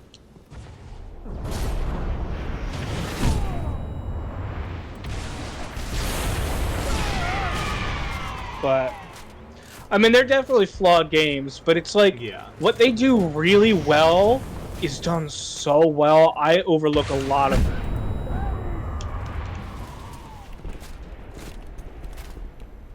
You know, like, that sense of discovery is just... Fuck. Damn. Ryan, we should play Final Fantasy 14 sometime. I do not have the time. I love 14, what I've played of it. I don't have the time to invest in an MMO. That's completely fair. I mean, I'm not gonna say no, but if it's something for content versus just want to play it, I'm not sure how much I'll actually be able to I commit. meant just, like, playing on our own time.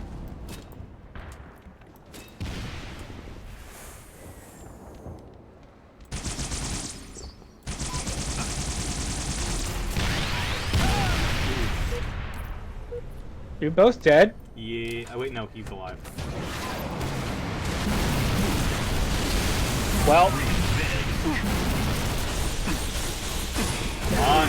There we are. graded. Worth it. Ow. Too good with the Spartan laser. Not too good, but Being good with the Spartan laser, it feels like an accomplishment. I mean, yeah, there's a learning curve. Like, to me, being good with, like, the sniper, that shit's, like, second nature. It feels like I've done nothing. Whenever I get a Oh, yeah. kill with the fucking Spartan laser, I feel like I'm God, and nothing can kill me. Oh god, something can kill me. Game over.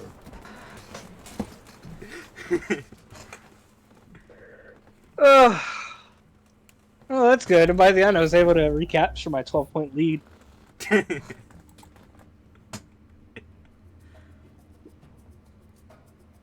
Yo, I was even. Let's go. You know what I want? I want a new Punch-Out. Me too. Finally, You know, actually- something I can talk about. You know, it's kind of funny. It's like my brother bought Callisto Protocol the other day, Mm-hmm.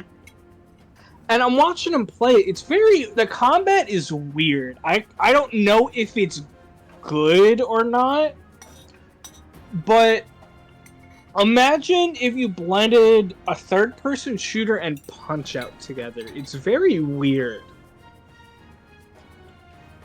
It's like you have to it's like you dodge left, you dodge right. It's very weird. I don't know if it's Aiden's enjoying it, but I haven't gotten to play it yet.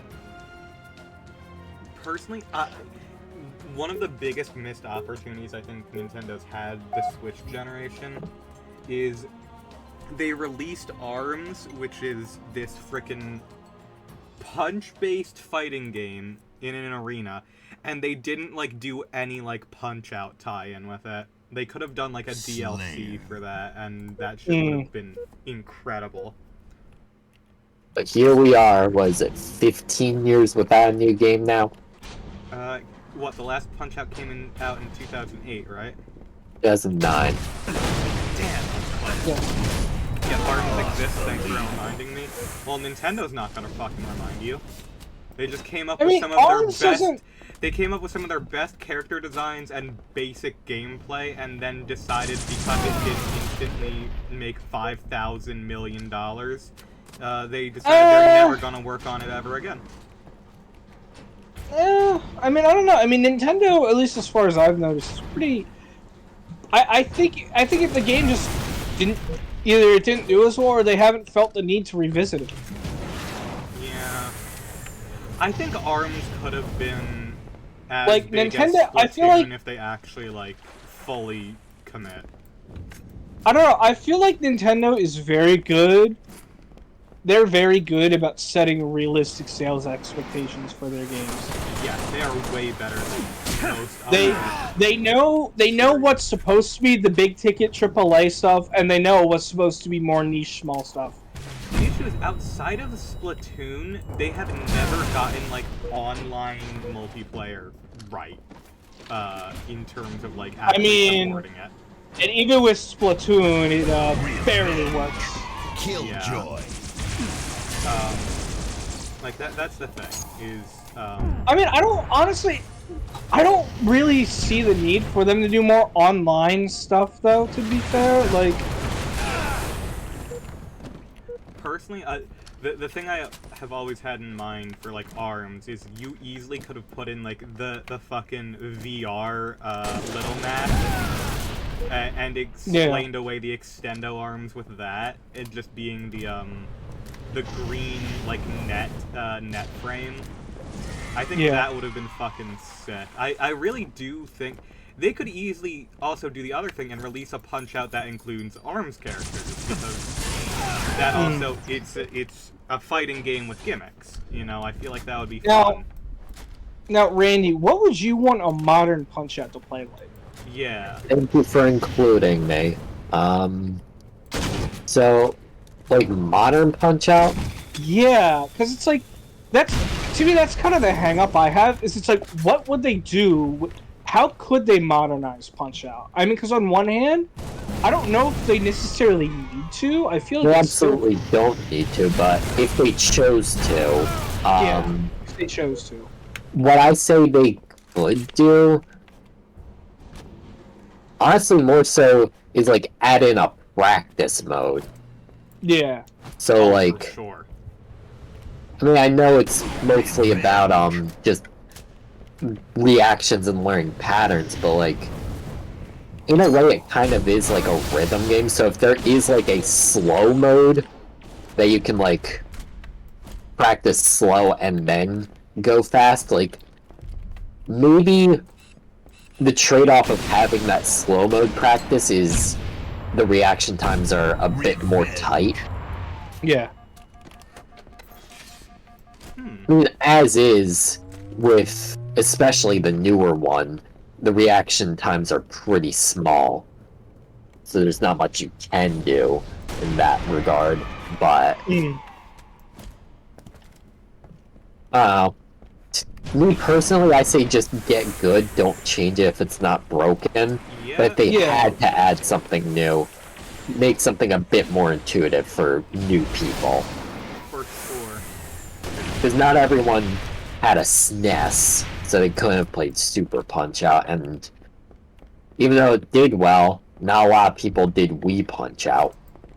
So it's more or less going to be a new introduction to a lot of people. Yeah. Yeah. See, it's weird because it's like outside of like quality of life stuff, like a practice mode. I'm not sure what you could change without it going from Punch-Out to something entirely different. Yeah. Outside of like maybe what would be cool is like it after like beating the game once or something, like beat like a specific opponent like X amount of times and you get to like play as them. Actually, you know what? You say that? That's a good idea, is have 3 people you can choose. So one's more speed-based, one's more power-based, one's more, like, they have more health. And, you know, you could, like, add in challenges for, you know, some opponents will be easier with this character, some will be easier with that character, and just have different challenges for each one. And, like, you know, it's not like you just play through and you choose which fighter you want to be. Each one's its own story. So make it like almost like an RPG where you can pick a different character and you get a different story for like you get like a different coach and stuff. Yeah. So basically you go through the same opponents and like if you want to take something from Wii, you add in title defense again. But each one has their own advantage to it. Yeah. Oh, and the final boss can be like the other fighter. essentially. Like, it's all, like, different rivals. Sure, if you want to do like a final circuit, then it could be two of the opponents are the other fighters you can choose, and Damn. the last one is like your overall coach. Your coach, and then they bring in, like, Mr. Sandman or someone else as the real big boss. Well, no. I mean, if they're gonna do a big boss, they might as well just bring back Mike Tyson. They should. They really should. I know he was saying, at one point he said we're gonna do another one, but I think that was just like, I wanna do another one. Yeah. Yeah. I feel like that was him being, we're gonna do another one. I want this. Honestly, if he wins the Jake Paul fight, I all don't the think media's on him. I mean, cause like, Oh. he looked like shit fucking 20, 30 years ago.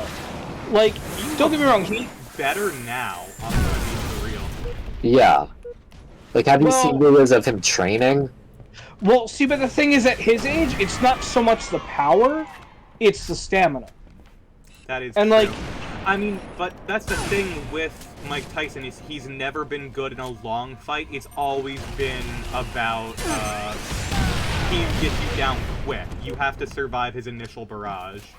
Knock Well, your that's- opponent out before they can get a chance to see you in, like, Well, the that's the fifth thing, though, round. is... I mean, listen, we can sit here and talk about the validity of Jake Paul as a boxer, We're not. but the crux of it is, he's still in his prime, and he has had training as a boxer. Whether This or is not true. how good he is, but it's like, he's at least shown a baseline level of competency. And like, and it's like, it's not gonna matter, like, Tyson being able to still hit like a truck doesn't matter if he can't fucking hit him. Or if Tyson himself goes down after 1 or 2 hits because he's 60 fucking years old. We'll just see. I'm not exactly excited for the fight, but No. I think if it goes one way, there might be some traction for Punch-Out, but who the fuck knows? I'm talking out my ass. It's so Jessica fucking weird though. came This, up with a really good concept, which is, imagine if they added Glass Joe as a playable character for an ultra hard mode. I feel like that should be something like, if you beat the game, you get to play as Glass Joe. That should be an Easter egg mode. Yeah, exactly. It's just like a couple fights. I don't think it should be like a full game Not a mode. full campaign, but you get to play like against like Little Mac and Super Macho Man, and all of the classics, Mr. Dream.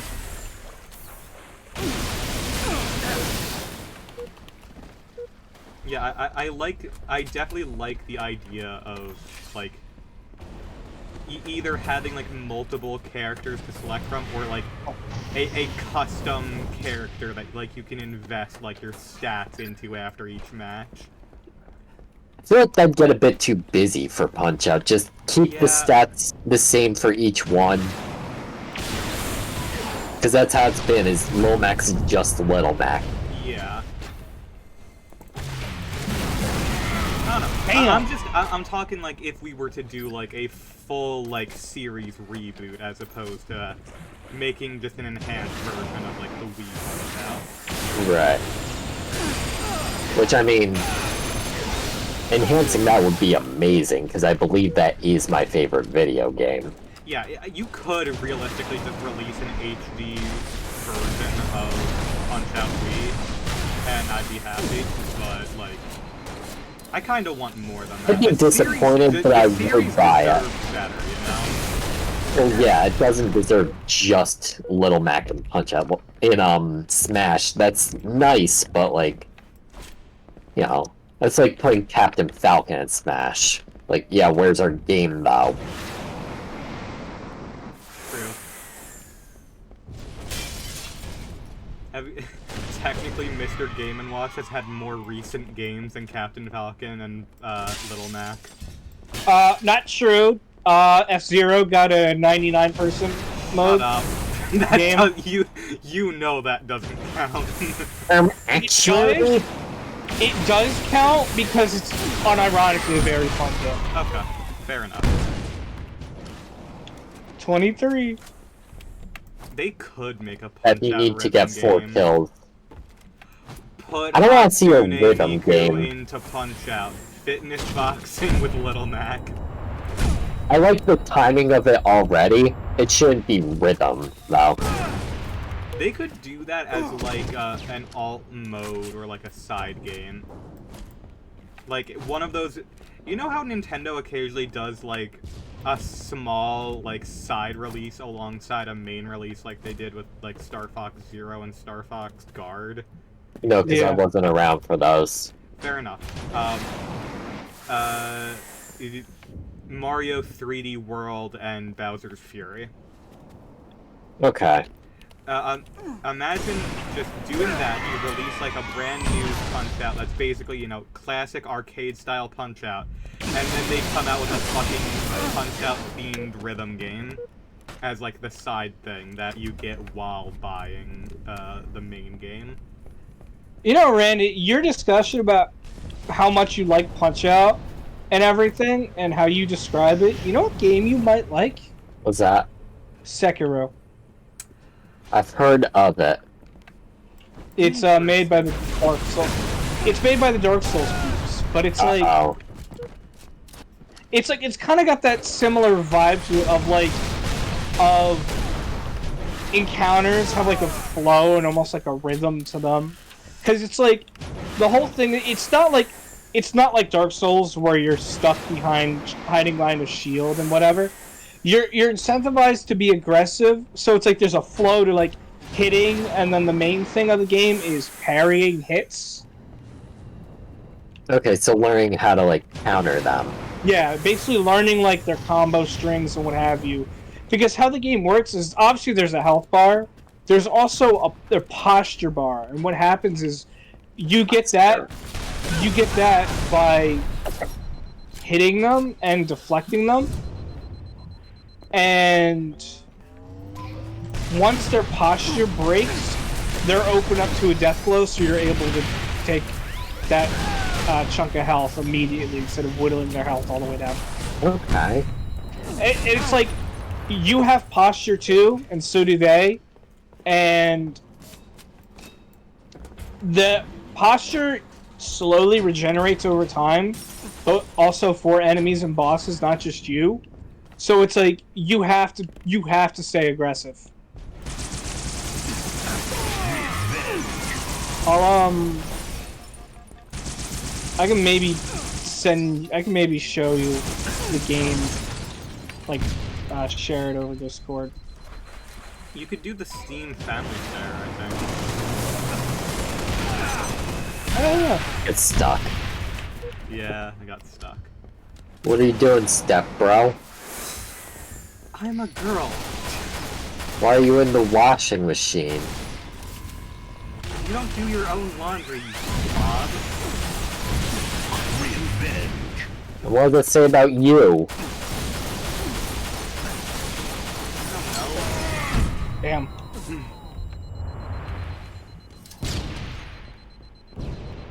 Oh shit! I'm only 1 point in the lead. I think... Okay. Randy, in your opinion, what is better? The Punch-Out Wii style of Star Punches or original Punch-Out? I like the Wii Punch-Out a lot better. Okay, yeah, that's what I was It's going just to more say. exciting. Yeah. It's a much better risk-reward sort of thing. Do you think that they should like bring back the KO punch system if they brought back Punch Out, like Super Punch Out? No, make it one or the other. Too many things going on. Yeah, that's fair. Because you have this Super Punch and also Star Punches, it's gonna confuse I everyone. think I prefer Star Punches to the other system. Because Star Punches, rewards you for getting good hits and, like, Yeah. perfect timing. It rewards you for counters. Yeah. Hey Randy, you know what was funny? Is that rocket, you deflected it with your concussion rifle shot. Oh. And it still got you, because You hit it up against the wall. I Okay. didn't even know you could do that. It's cool to learn.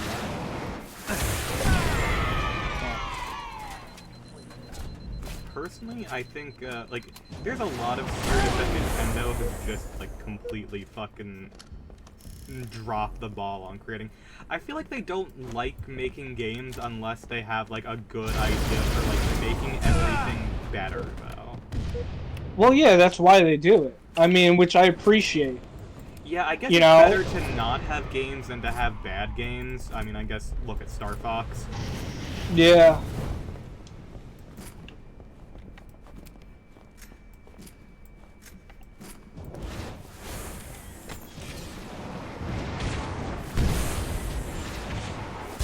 Honestly, I've been, like, Oh. wanting to try out, what's the game Star Fox?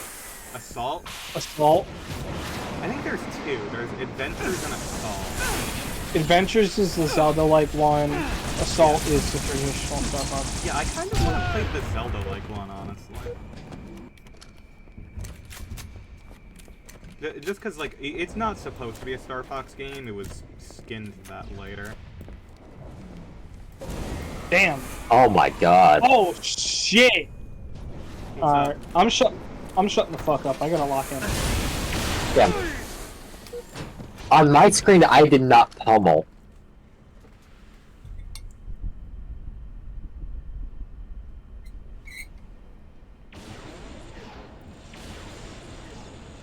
Yes, it was originally an N64 game as well. Yeah.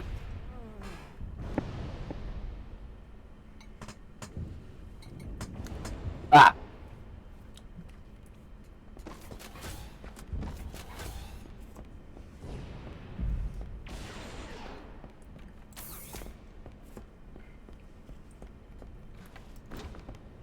Okay. So, like, we know, like, Punch-Out, everyone in here is agreement, like, if Nintendo brings back any franchise, we want to fucking be Punch-Out. Are there any Please. words that you'd love to see come back at some point? I Over would say Punch-Out? WarioWare, but they just put out 2 new ones. Yeah, WarioWare, I feel like WarioWare doesn't count because it's consistently gotten new entries. Yeah. You know, I want... It's slightly odd. It's just, they keep doing new things with it, essentially. I want... I still think Smooth Moves is the best one. You know what I fucking want? I want a new Kid Icarus game. I see it. I think they could make a damn good new Kid Icarus game. Kid Icarus, isn't that the guy who talks about Crash Bandicoot? Aha! Yeah. I'm surprised they've never even, like, attempted to port Kid Icarus Uprising, but I mean, it makes sense given how much it relies on the bottom screen of the 3DS, but... I've lost Yeah, the it really lead, and I doesn't. don't even I mean, know where you are. the only reason it relies on the bottom screen is because the 3DS only had one Circle stick. pad, yeah. Oh. Missed the puzzle platformer style older Wario Land games. Yeah! Oh, Wario yeah, Land is yeah. good. Yeah, I mean, like, there's, like, successors, like Pizza Tower, although, everyone loves that game, but I'm not as big a fan as everyone I've else never been is. super huge on the Wario Land games, but they're good is the thing. They're some of the best platforms Nintendo put out. Good Wario. I imagine Oh! something good happened. I threw a Hail Mary grenade, and it,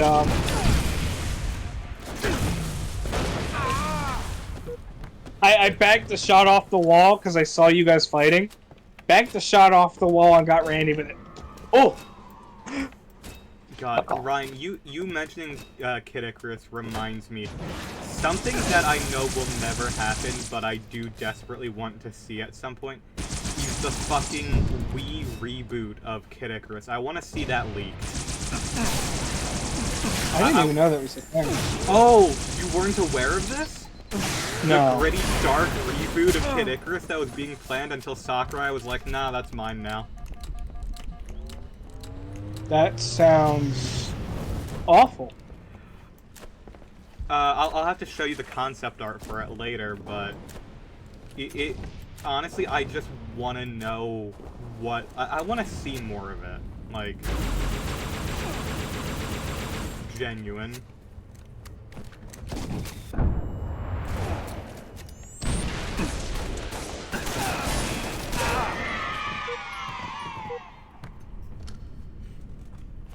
You know, we're all sleeping.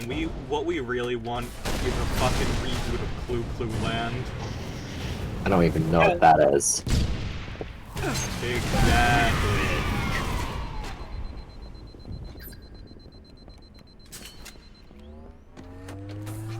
The fuck is that again? I know the name, and I know what Clue Land is just like a solid C-tier early NES game. It might not even be a Nintendo game. It might be like Capcom. Gritty Dig Dug reboot. Dude, I love Dig Dug so much. I just want to say... I do love Dig Dug, but personally, I know it's like cliche to say. I think my favorite arcade game, it's gotta be either frickin'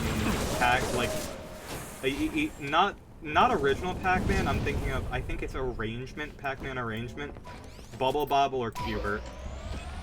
Oh, but Frogger's good too. Shit. And who could forget his great flex?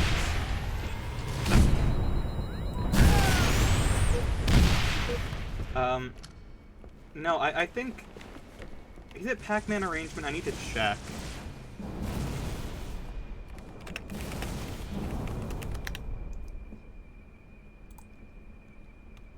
Yes, Pac-Man Arrangement is my favorite arcade game.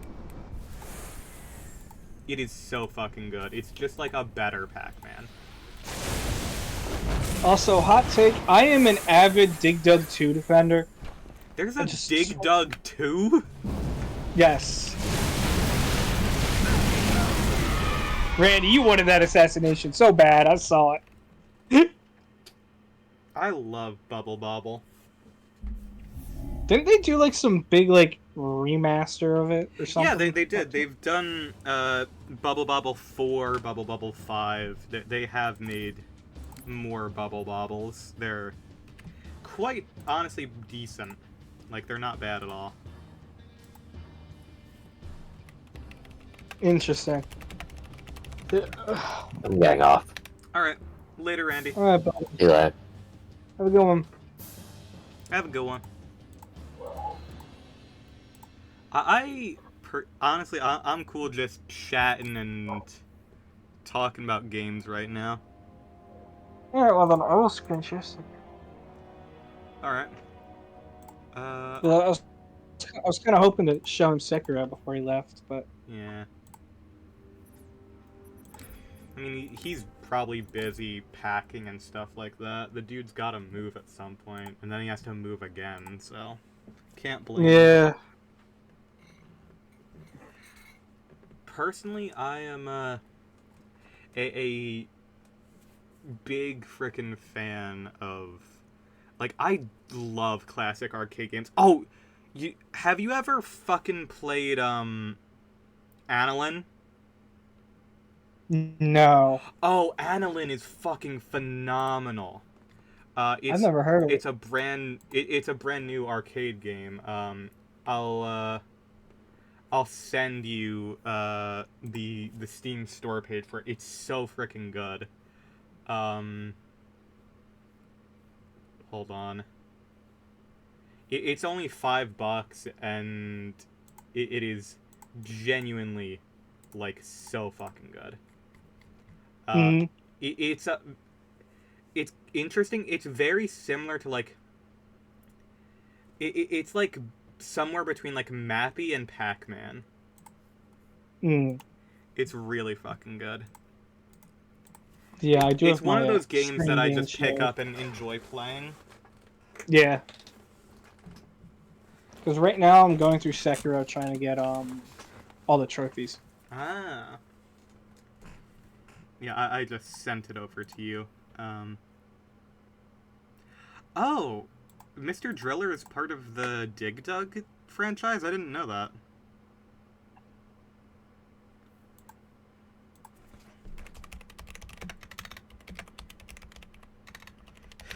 You know what's a game series I want to see revived? Metroid Prime. This year, I'm telling you, the direct in June. We're seeing it. I'm telling you. Never mind. I'm washed. Closing the game so I don't embarrass myself. I forgot. Like, this is a game you almost have to kind of warm up in if you haven't played it in a while. Yeah. Magical Drop 3. I've heard good things about that.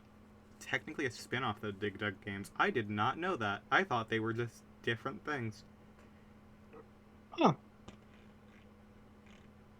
I'm trying to see. Like, I'm looking down the list of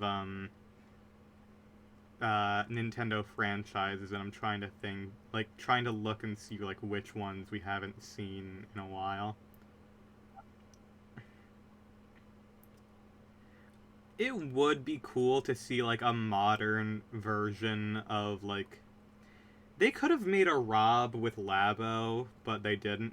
Oh, you know what I fucking want? I want Pushmo. I want more Pushmo. Did they port those to Pushmo. Switch? I forget. No. Did they?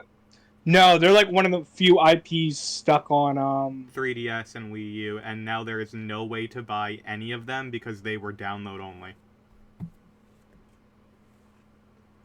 Yeah, you're gonna watch me play Crypt of the Necrodancer. Cool. Roguelike dungeon crawler that's also a rhythm game. Yeah, Crypt of the Necrodancer. I actually have it picked up.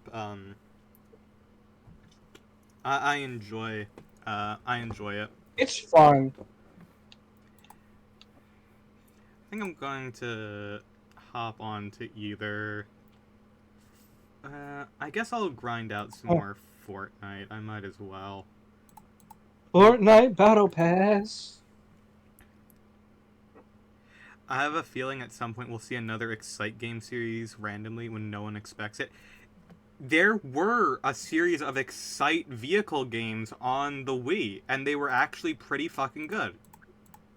So that's not unlikely.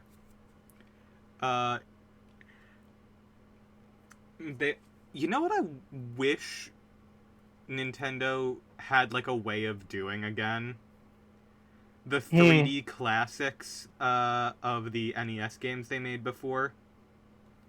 Yes, dude, like the remastered Kirby's Adventure on the 3DS was so good. Mm-hmm. I think the best one, like, visually was Excite Bike, but, like, they were all really cool. It's crazy, too. You wouldn't think updating that stuff to run perfectly on a 240p screen would look that good. But like, it does. Just like the subtle shading work they did on those games, like, Yeah, like, honestly. Oh, you know what I'm excited about, actually? What? I don't know if you played the NES Remix games on the Wii U. I did. Dude, we should play those next time we hang out. That's what I have. Did you see the Nintendo World Championship game that was announced? It's basically a spiritual that they just announced like the other day. It's basically a spiritual successor to those. That's awesome. I actually really want to see that now. Yeah, let me send it to you. That would be fucking awesome. Like, honestly, that it's shit like would fucking $30. Yeah, it's like $30. That's about how much it was before, so that's fair. Yeah, I mean, hell, it was actually kind of cool though, didn't they? Because they started life. Ooh, sorry. It's all good. Because they started life on the Wii U, and then they did like Ultimate NES Remix, where they compiled the two games together and put them out on 3DS, which and was Wii sick. U, I kind of wish I picked them up.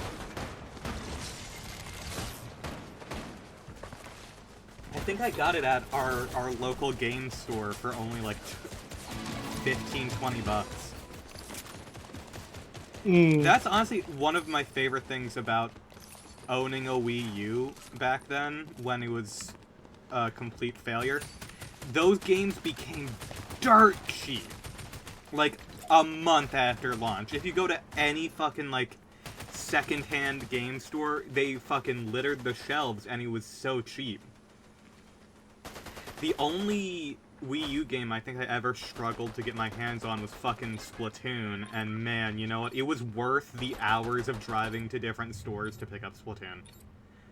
God, that What's game funny is is so good. the only 3DS game I struggled with, oddly enough, was Ocarina of Time 3D. I struggled with that because I was a dumb kid and I didn't fully understand how to play it at the time. No, like like it took forever to find it because this was, I think I got it like well before Majora's Mask 3D was even a thing. So it was Yeah. like, I mean, they Majora's hadn't- Mask 3D was in development for like 27 years for some reason. yeah, like they hadn't, I guess, because you know it was a launch title. Mm-hmm. They hadn't done much reprints of the game because I think this was, I got it like right before it was also going to be in the Nintendo Selects. Yeah. So it was like I had to drive all around town to find it. I got a copy of Majora's Mask 3D for free because I never looked at my... At the time, I never looked at my Nintendo points because why would I? And then one day it was like, all of your points are going to fucking vanish, and I had like 60 million, and it was just like, well, I guess I'll get a copy of Majora's Mask 3D for entirely free. Real talk, the 3DS's library is honestly so fucking good. It is. I wish more of it could be ported over to the Switch. Like, God, I love honestly, Kirby's extra epic yarn on the Switch. As much as I enjoy the Wii U, I don't think there's anything on there that's must play outside of Breath of the Wild and Xenoblade X, which one of them is cross-gen, the other Even if you have a copy of it, you can't actually get the full experience because the way they did updates with DLC. And I found this out afterwards, and I haven't updated it. No, they didn't. Crying No, on the it inside. wasn't. It wasn't updates. It was because you know it's a big fucking game, and the Wii U's storage was slow as dirt. And So small as hell. So they let you install these data packs, which basically just have the assets saved onto the system itself. It basically would make everything like general like models higher fidelity and reduce pop-in and what have you. Because it was like there was a general one you could download, which I downloaded, which kind of makes everything across the board a little better. And then from there, there's like an armor pack where it makes all the armor and everything, and weapons higher fidelity. There was like an animal pack, which all the mobs in the game and everything. It was like, it was a lot to download. But I hope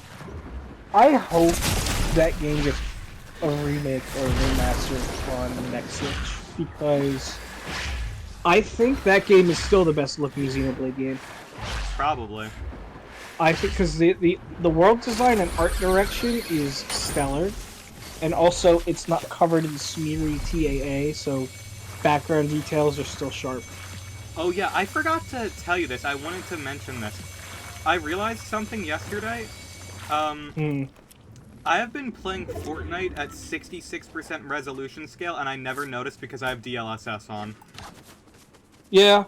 DLSS is genuinely a fucking like, it is witchcraft.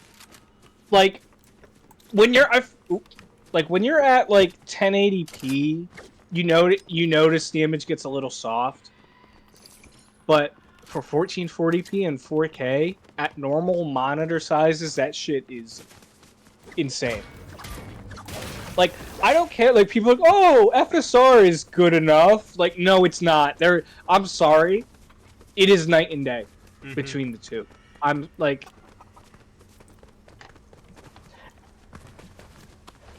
3DS is goated? Yes. I am okay. Nitpick about the 3DS real quick. I wish the new 2DS was in the regular 2DS style. I'm sorry. That is the most comfortable the handheld ever was.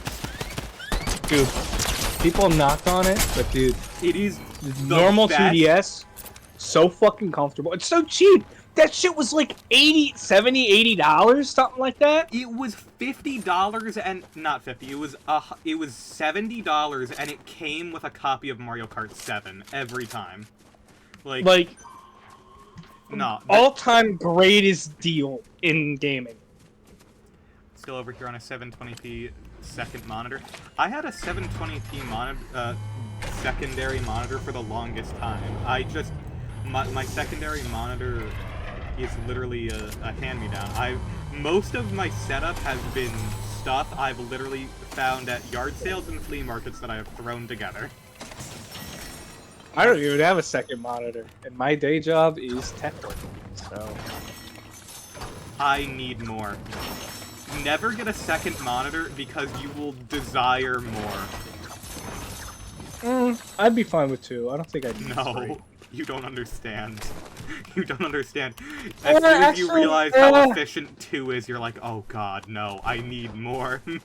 Oh no, when I'm in the office, I work with 2. Instead of the library, I'm at 2 monitors, which is very convenient. But no, at home actually I might use 3 because I might do 2 normal monitors, and then the third one I might do a vertical monitor for like programming. I see that. Personally, I'm not a big fan of vertical monitors. I'd rather just have a 4x3 well, yeah, because you don't. On Well, yeah, standby. I mean, yeah, but you don't. It's different when you have to do work where it's like reading, Coding or and writing. stuff. Yeah, no, I coding. get that. It's also a vertical monitor is also nice for like just having like Spotify or something open on. Oh yeah, for sure. Still be stuck on a 720p main monitor if my old one hadn't died and I was forced to replace it. I was literally using... back when I was in elementary school, I won a 720p flat screen TV in a raffle. And that was my main monitor that I used on my main system for years. I think I used that for 2 years. And Listen, then after working at Lowe's for a bit, I bought myself a 1080p 1440. Listen, I am still firmly on the 1080p train. I love for 1080. most things. I don't really care too much about resolution because my eyesight is bad, but I will say I think when I get the 6700 XT rig together, I should probably go for 1440. Yeah, just because any game I play will be light enough that I'll be able to handle it. Yeah. The then, issue with 1440 and plus the legibility, plus the legibility for text and like writing and everything is going to be so much better. The issue with 1440 is it doesn't scale well to other resolutions. Yeah. I've noticed that as an issue. Like, a lot of people have not gotten 4K because so many games still do not have good 4K support. So people will have a 1080p monitor as their main, like, gaming monitor. Because, like, even if they could run games at 4K, they're not optimized for it yet. Like, it doesn't, like, like it doesn't run well, it's the issue of, like, UI elements are not properly scaled or anything. I mean, it's also, like, 4K is also incredibly expensive. Oh, yeah. Like, when you crunch the numbers, it's like you're pushing a lot of pixels. Yeah, you are. Isn't it, like, technically, like, it's not 4 times 1080p, it's like 8, right? Or is it 16? Forget. It's something ridiculous, like, you don't even, like... It's something that you would not expect. one of the issues with slowly increasing standards of resolution is that it keeps making their UI smaller and smaller and gets hard to read. Yep. I have considered bringing up one of my 4x3 displays to be part of like my main rig, but I just haven't had the... The issue is my card doesn't have DVI or VGA, so it's hard to do stuff like that. And unfortunately, a lot of adapters for those are incredibly poorly designed. I'm colorblind, so it's not as big of a deal. But even I can fucking tell that a lot of VGA to HDMI adapters make blues purple.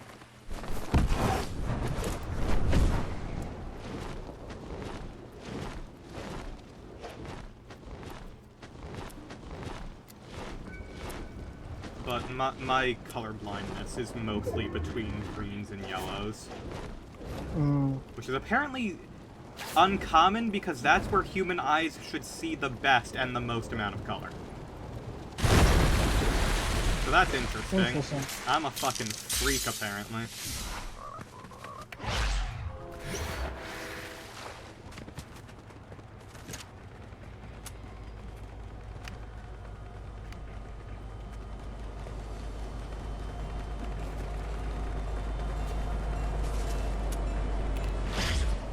I've once adapted my my composite green scale CRT to my main rig though, and I played Fallout 3 on it, and that was fun. Yeah. Yeah. I'm pretty sure I sent you pictures. I did Valhalla on it as well. Where I think what I did was I took, like, screenshots other people had and displayed them on it, so... Because I still don't think I own Valhalla. You should play it. It's a nice, very cozy game. Yeah, you have told me, like, such good things about it that I would like to at some point. It's just, like... There's a lot.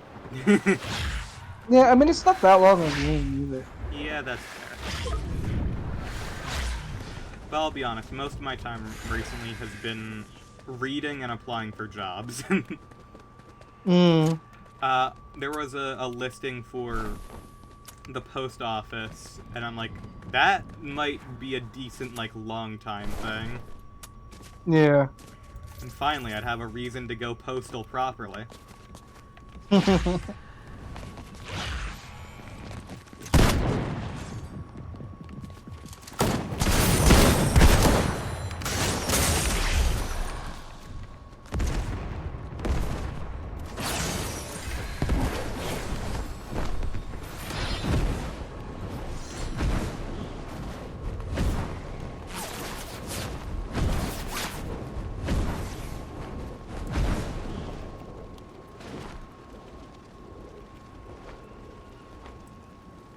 Like, yeah, at this point, like, I would really just like to either have another, like, decent warehouse position that I could stick with for a while, or just, like, some government job, like postal worker that just has good benefits.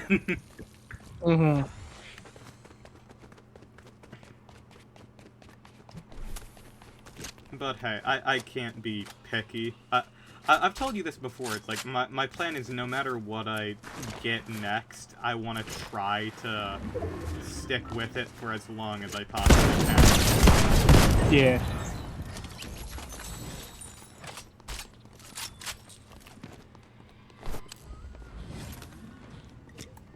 Because, like, the thing is, like, it sucks, and it's bad to, like, compare to, like, other people's misfortune. Statistically speaking, trans women are the least employable group of people in the United States. Yeah. It's, like, really bad. We have the highest rate of unemployment of any minority. Oh, I didn't know that. Yeah, it's bad. And it's only gotten worse in recent years, unfortunately. So I kind of just want to... want to get somewhere else. You know, I want to get to a place and just stick with it. Yeah, I don't blame you. I mean, I mean, listen, it's like consistency is a pretty valuable thing. You know, it's like it Yeah, takes a lot of the stress and like guesswork out of everyday life. for sure.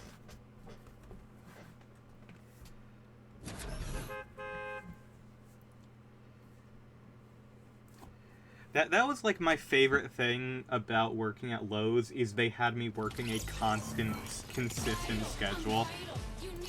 Bro, everybody talks about how great a 9 to 5 schedule is, bro. You know what? I No. fucking fell in love with 7 to 3. Yeah, that's a good one, I'd Inject say. 7 to 3 all week into my fucking veins, bro. You know what I want Out of back? house by morning, and I still got a little bit of a day ahead of me when I get back. That is exactly what I was about to say, because I used to work mornings. I used to work 3 until either noon or 1 p.m. Let me tell you, having the rest of your fucking day still ahead of you after you finish work is one of the greatest feelings. Like, genuine. Like, Yeah. of course, it's like you're going to be a bit tired, but at the end of the day, it's like, if you're... I don't drink, and I'm not a particular, like, club person, so I don't do shit at night, so I'm just like, the difference of me going to bed at, like, midnight, at like, 9 p.m. as opposed to midnight, that's nothing. So Yeah. that's why I prefer, like, overnight or early morning shift, just because it's like you have more control of your own life. Yeah, right? But then you still get the full work week that you need. You know, so you're still making money. Yep.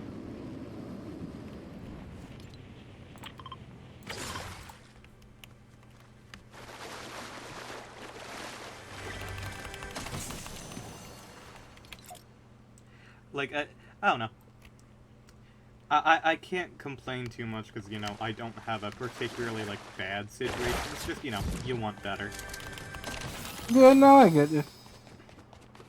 It isn't wrong to want better things when you know that, like, shit has not been great overall. Yeah. But Yeah, hey, I mean, it's like...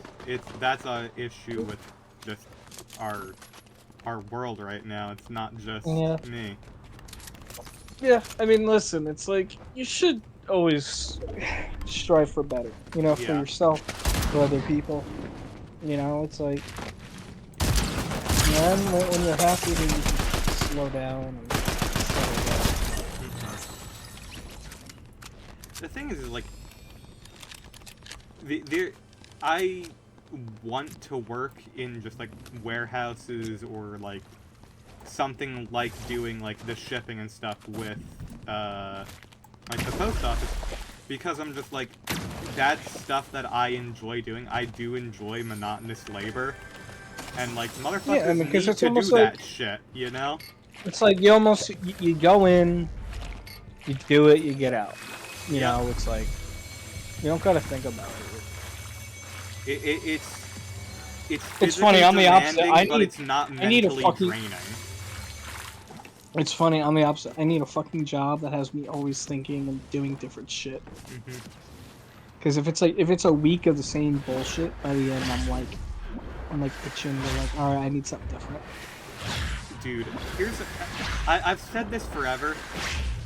If it were not for the shitty circumstances around it and the low pay, I genuinely think I could have worked at Lowe's forever, just because, like, the monotony of the tasks was just completely overshadowed by just, like, you could just zone the fuck out, do your job, and before you know it, like, your shift is over.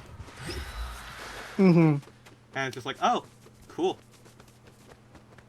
It's like, oh, I'm sweaty and I'm a bit sore and I need to shower when I get home, but oh well, I have finished work for the day and I don't feel like my entire soul has been sucked out of my body. Because let me tell you, I've worked at a large variety of jobs. Mhm. And I understand, like, it's harder for me to do manual labor now than it used to be, but that's whatever. Yeah. Um, I mean, some of that is also because you haven't done manual labor in a while, so it's like yeah. you're probably not in as good shape as you were Oh, when yeah. you were doing it. I mean, other than just, like, eating better, but that's besides the point. But I legit, like, outside of just working like that, making you actually feel better, it is, I fucking hate, I hate any job where I have to, like, I have to interact with my bosses on a regular basis. Like, one of the best things about working at the warehouse, the best thing about working at Lowe's, I talk to my manager in the morning, like, all right, what do you want me to do today? And they're like, here's what you need to do. If you get that done, talk to me. And I go through and I do everything, and I get the list of what to do next.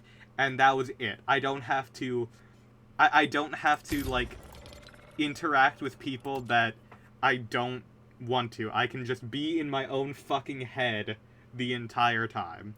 I don't have to deal with middle management customer speaking voice.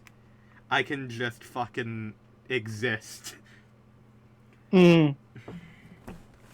Like, and not say, I loved, like, my boss Tom at Lowe's was phenomenal. I loved my bosses at the warehouse, Ricky and Drew. Like, they were awesome. Yeah.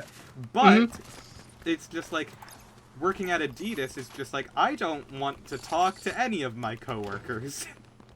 Mm. Like, that was one of, like, the worst. Like, here's the thing. It's going to sound incredibly weird. I have to work alongside, like, a very specific, like, age range of older than me.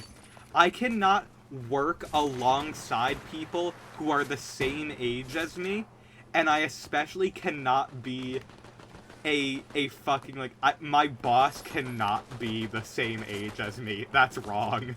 It feels wrong. I don't really mind. I mean, management, I guess. But that's also because we're also still really young. You Yeah. know, it's like The thing for me is, like, I get along better with people slightly older than me, and I don't know why. I think that's just because most of the people growing up around me were older than me, so it's just easier for me to talk about stuff like that. I am divorced from a lot of the shit that people our generation enjoy. I don't, it just always has been that way. And it's just weird, because I am fucking weird, so, like, I think it's just, like, an anxiety left over from school of, like, oh god, I want to fit in with these people. Where, when you're, like, an older person and an adult, you're just, like, you don't give a shit, so there's less stress on me talking to people who are slightly older. mm-hmm.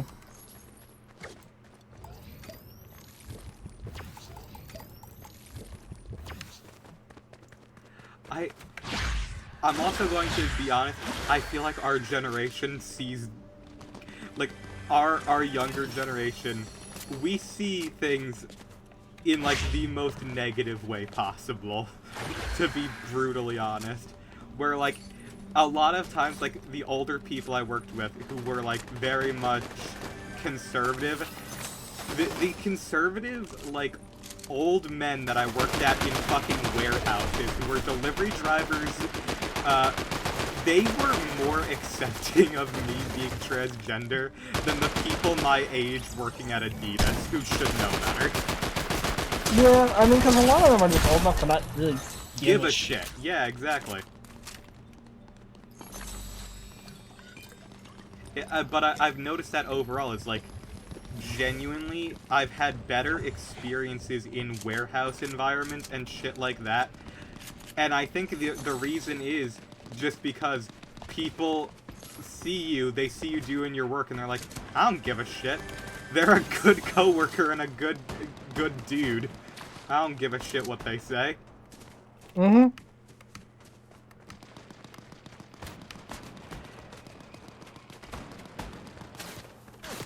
This is I'm probably the gonna call most it here. healthy way to approach these things, to be honest. Yeah. I mean, like, so much fucking energy can get spent on that shit, and it's like, especially out in the, not to sound like an old guy, but like out in the real world, it's like, you can't let yourself get bogged down in that type of shit. Oh yeah. Because if you start, don't get me wrong, a shitty coworker and a shitty person are a shitty person.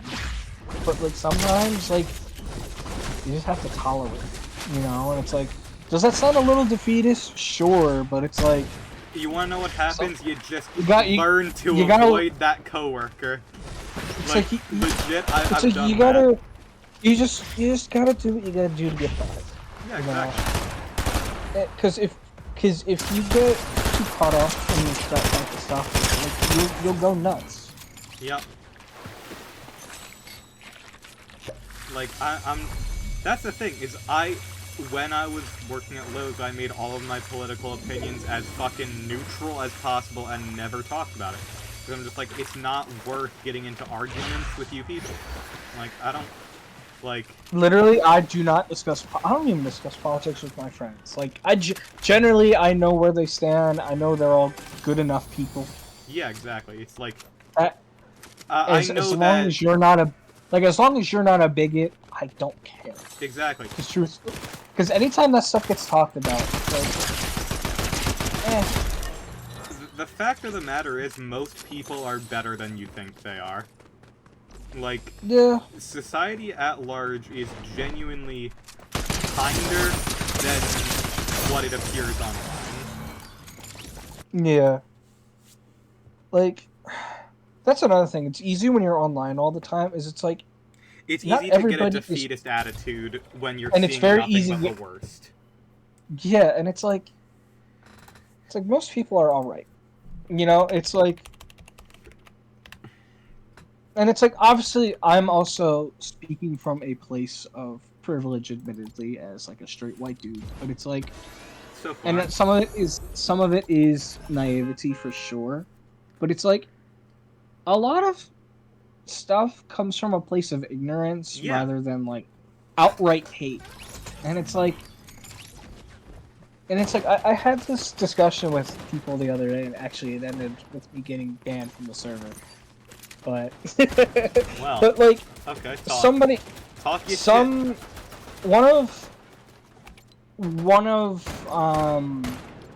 it's weird too, because it was about kind of like labels of, like, you know, like how people label themselves, right? And it's like, I've always had the mind of like, you are what you say you are. I don't give a shit.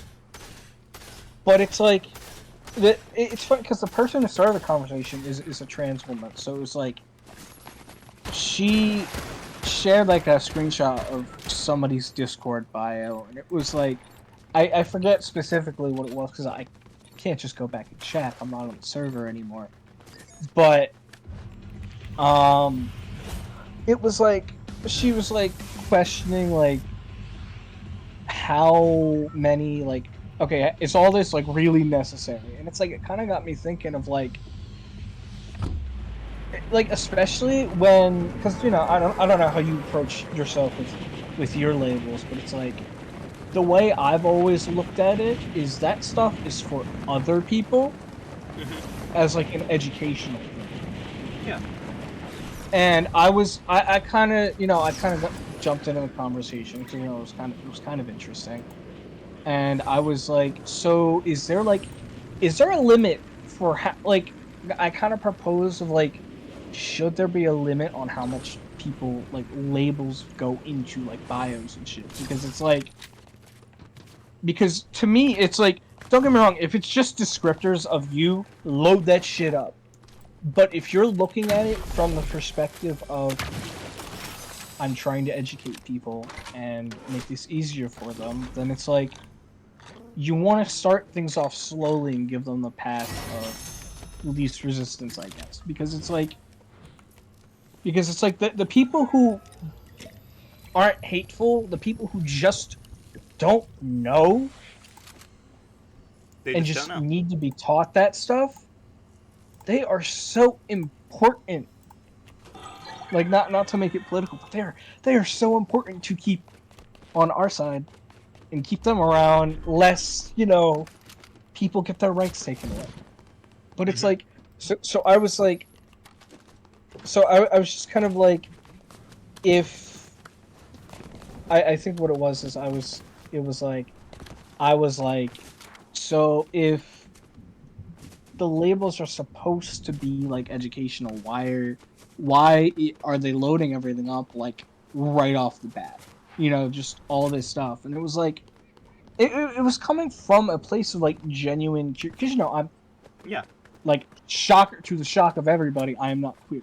So it's like, it's not a world it's like, it's not a world I live in. I have a lot of queer friends, whatever. So it's like I don't give a shit if somebody is queer, but it's like, I guess kind of like the minutia of that stuff is not, that's a place I'm not familiar with. So it's like, somebody like freaked out at me, accused me of being like transphobic or bigot or whatever. But I was like, whoa, I'm not speaking from that standpoint. I'm asking because it's like an educational thing. So it's like, should we go like all in, like from the jump, just say everything, or do we just kind of paint in broad strokes and then bring up other stuff as it comes up in like a conversation or whatever? Because it's like, I feel like it'd be kind of easy to kind of load up and just kind of confuse people, and it's like, you don't want to,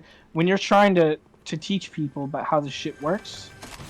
Like it's easy for us to be like, oh yeah, no, like it's easy for us to understand the subtleties and nuances of Hmm. sexuality and gender and all that shit, but it's like, but of course it is. It's like, you're a trans woman. Of course it's easy for you to understand because that's your world. It's easy for me or Randy, everybody else to understand because it's like, Because you have personal experience yeah, but alongside it's it, not easy. so you Yeah, but it's understand not more. easy. But it's not easy for everybody else. And it's Yep. like, it's like, I've I noticed I I've get what noticed you're saying, part and like I've noticed particularly amongst like terminally online peeps is, it's like, they let perfect get in the way of good enough. And it's like, you're not going to see this massive shift overnight. okay, I'm You going to got to say it take the right now. small, like, you got to take the small victories as they come. It's like, I have genuine. There are coworkers who called me the F slur and mm, queer, and that's not them being hateful. That's them using the language that they know to describe me the best that they can, while still being supportive. You can be a shitty person using progressive language, and you can be a good person using outdated language. Like that. That's the yeah, thing. it's Is like, like you have to that's take that's a those very small. that is a very like gray area to operate in, and Yes. that is absolutely a spot where somebody like me sits the fuck down and shuts up. Yep. It's like I can't be like, oh, you fucking, Yeah. You. like you don't call them that, because it's like, it's like, some people are okay with it if they're friends, other people are not. Yeah. It's like, And to answer what you were saying earlier, I feel like them banning you is a bit weird, considering what they said at the start was a bit more. It was a I think bit truthfully, worse what they said, because what you were asking is uh, like you followed up on what they said, which was, is all of this necessary? The answer is, it depends on the person. It depends yeah, on how much people want to present about themselves to other people. And that's different between everyone. Because what these are, at the end of the day, they're labels. Humans. The fact is, labels are all kind of fucking bullshit. And not just gender, I mean everything. Yeah, I mean, because it's like cleanly define anything in life. Humans It's all just like yeah. doing it because it's easier for us to comprehend things that are compartmentalized.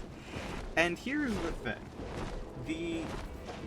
The thing about it is, like, personally, I know that my gender is more complicated than just being, oh, I am a trans woman. There's a reason why I typically use trans femme instead of woman, because I know that I don't fit the exact same way into that as a lot of other people do. But you know what I do? I say I'm a trans woman, unless I am close with a person who understands the minute details of what certain things are, just because it makes it easier and simple for more people to understand immediately off the bat. However, that doesn't mean that everyone has to do that. You know, people aren't entitled to know everything about you, and sometimes people want everyone to know everything about them because they've been hurt before and they want to be as specific as possible. There's no right or wrong way of doing it. There's no proper way of doing it. I think what you were saying makes perfect sense, of having it so that people can very easily be confused if it goes too in depth. But the other side is, if you're too vague, people can also be confused. Yeah, then next thing you know, if you're too vague, then it ends up, it's like as a bigger misgender, mislabel, yeah. big issues. Yeah, And it's just a misunderstanding as opposed to anything being, like, explicitly, like, rude. So no, I understand exactly where you're coming from with this, and no, I don't think that you did anything incorrect by what you said. It was just like... Well, no, the thing is, like, everyone has their own different labels and understanding of labels. It's like, the way people define bisexual, which is one of the most easy things to comprehend overall, is a bit complex because the definition has changed over time. Yeah. The way I've always looked at that, like the bi versus pan thing, to me, it's whatever the person is more comfortable with. To me, it has always come down to a semantics debate. It all depends on how you as a person look at gender. Yeah. It's like some people differentiate between cisgender and transgender. Other people are like, if you're a girl, you're a girl. If you're a guy, you're a guy. So it's like, to me, I mean, obviously that, ignoring the nuance of, things like gender fluidity and intersexuality and what have you. It's like to me, it's like the difference between bi and pan has always been, admittedly in my incredibly limited understanding, has always been, do you differentiate between trans people or not? Because it's like that's at least that's always how it's been, like, explained. Explained to me.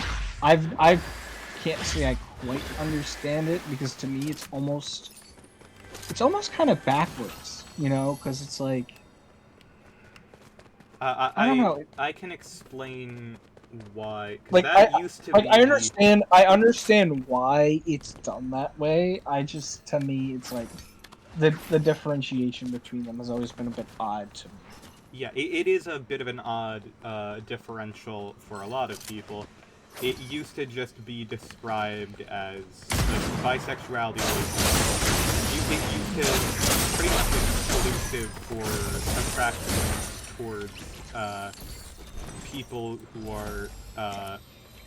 are cis. It just, like, ignored the trans side of things.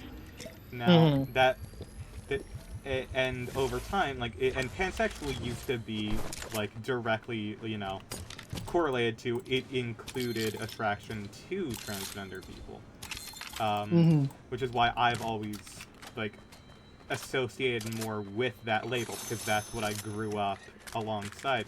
And then people realized over time, it's like, well, if we're still attracted to both men and women, it doesn't matter if they're transgender, because you still have the exact same experience alongside it. Like, Mm-hmm. it's just like you still have attraction to those specific parts. It's just not correlated with what is typical, to use, I guess, that as the adjective. Um, so people over time, the the identity evolved to include more trans people just as time went on, and overall, like, bisexuality and pansexuality, the differences mainly come down to what people are comfortable with saying. Like, Yep. that is primarily it. Just because someone says they're bi does not mean that they aren't attracted to trans people. It's just what they are comfortable with saying as their sexuality. Like, there is nothing wrong with that. Because the fact of the matter is, like, there's going to be overlaps between all of these things. It's like, Yeah. one thing that people talk about all the time is, do non-binary people fall underneath the transgender umbrella? The answer is yes, but a lot of people who are non-binary don't identify as trans. That's allowed. The direct umbrella of trans people is you transition from one gender to another. And since you are not, like, typically, unless you are born under very specific circumstances, which can happen, you are not born into a non-binary body. So most of the time, people will transition from their birth biogender to non-binary. So they have always been a part of our community. However, some people don't particularly want that label associated with them. For them, they just want to be non-binary, and that's okay. Because the truth is, it doesn't really matter what label you pick for yourself. It's just a way to describe yourself. Yeah. That's basically it. It's like, non-binary people are trans people, but not every non-binary person is trans. It's like the square and rectangle debate. Yeah, exactly. And, like, you can, of course, you can technically be born non-binary intersex. Like, the thing is, like, the way human gender works is fucked up, and so prone to flaws. Like, the human body is far from a perfect machine. There's a lot of fuck-ups in our genetic code all the time. If you have ever looked at how, like, the anatomy of our arms work, you will not believe in God. Because there is no way that you could anticipate that the way we bend our arms is an intelligent design. It just so happens, it's just like, shit is a lot more complex than anyone would like to admit. So we add labels to just try to make it easy. And there's always going to be exceptions. That's just how it works. Yeah. Like, you don't, like... Hell, there is so many exceptions to fucking everything. It's just, like... It doesn't make sense to, like, go after any, like, nitpick of shit. Because the answer is just, well... Sometimes shit is fucking different, and you aren't the ruler of the world. You do not rule that person, you do not make the dictionary definition of the words. People are allowed to describe themselves as whatever the fuck they want because it's what makes them comfortable and they know their own body better than anyone else, so... They're allowed to describe themselves in that way. Yeah.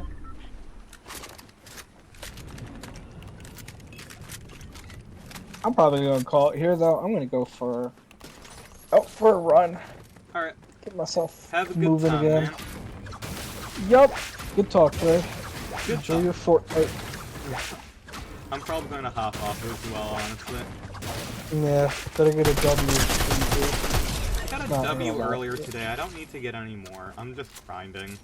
I want to make the no most of this such battle thing. pass. Yeah, I don't even think I have Fortnite installed on my system right now. Yeah, I think you mentioned that you don't. It's fun right now, and I'm mainly playing because I got new skins because I'm insane. Like, truthfully, I mean, a lot of my interest in Fortnite is as, like, a tech demo for new Unreal Engine stuff, and I'm like, Yeah. oh, Unreal Engine 5.4 is out. But then I'm like, but then I gotta reinstall Fortnite to test it out. For And I don't want to me, do that. Fortnite it's a toy box that just so happens to be a third-person shooter. Yeah, Like, I mean, listen, I'm just like, you know what? I it's want to literally play a literally video like game the as perfect Goku, game. and I really don't want to play Xenoverse right now. Let me just go log into Fortnite and shoot people. It's literally like the game you always wanted as a kid. Like, Exactly. oh yeah, I'm gonna have Goku and Darth Vader fight each other, and then right when Goku is about to lose, Luke Skywalker shows. Like, it's literally like if Yeah. you asked like 9, 10-year-old you, hey, if you could make a game, what would it be? And they would probably describe Fortnite. Yeah. Like, even down to the, oh, I like Lego, so build stuff. And, oh, like, shooters are cool. Like, it's literally like the dream game for your inner child. Yeah. It's the dream game for the autistic child in all of us. They even had trains in there for a little bit. They still have trains. Hell yeah. You know what? I need to go find a they train. still have it? You've inspired me again. Oh, hell yeah. The train's actually not that far from where I'm at. Shit.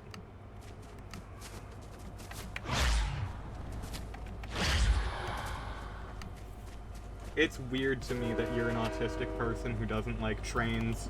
You're a class traitor. It's funny. I always with trains. It's like because my grandmother on my mother's side, her house was right next to some railroad tracks. Hell yeah. And it was always the best when the cargo trains came in, because they're not like the Amtrak trains where they're like super fast and it's like they're just these like really carriage slow trains, yeah. lumbering machines. So you just hear this low rumble and this like light chug. I'd fall asleep to that shit. Hell yeah. Me too. Like when that, I was a kid. and then the wind chimes on her back porch. Mm-hmm. And then all the trees rustling. She had a shit ton of trees around in her neighborhood. For me personally, my dad used to take us. There used to be a train graveyard near us, where he would just like take me out into the woods where they dumped all these old fucking trains that were decommissioned. That shit fucking ruled. I went back there a year or two ago, and most of them have been scrapped by now. But it used to be so cool, because, like, people would come in and graffiti all over them, and, like, these gorgeous fucking trains just, like, covered in, like, art and shit. It was awesome. Yeah. And it's like, it was actually always cool, too, actually. It kind of reminds me.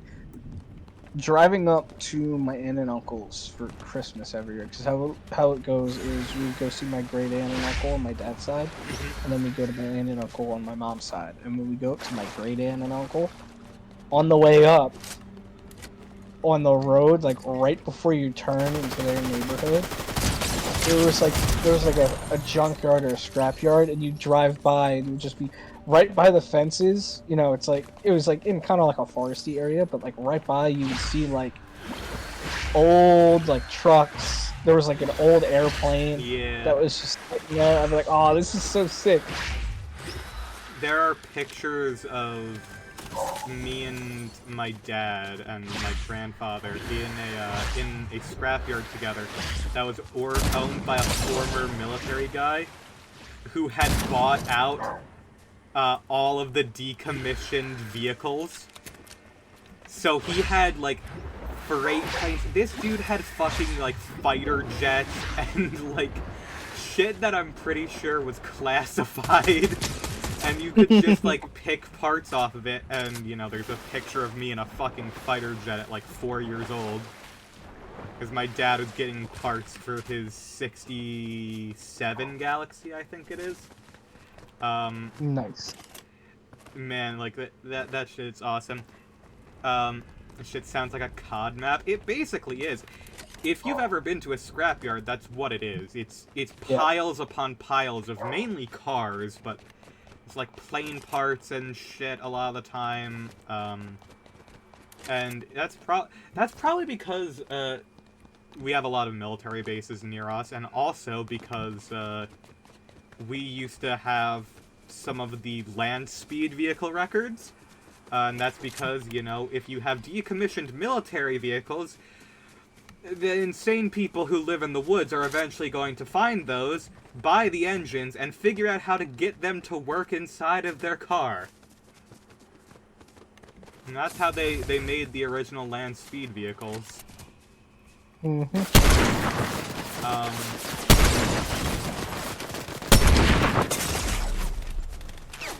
Yeah, alright. I'm gonna peace out. Later, man. Take care. Yep. See you. You too. Love ya. Okay. Oh, well, that's fine. And no, the proper term, regulations be damned, that sounds cool. No, it is completely to regulation, all the train stuff. Back in the day, there were no regulations on making land speed vehicles. That was just, like, something people could do, because people didn't expect you to be able to do that. Now I'm pretty sure you need permits, or you don't get caught.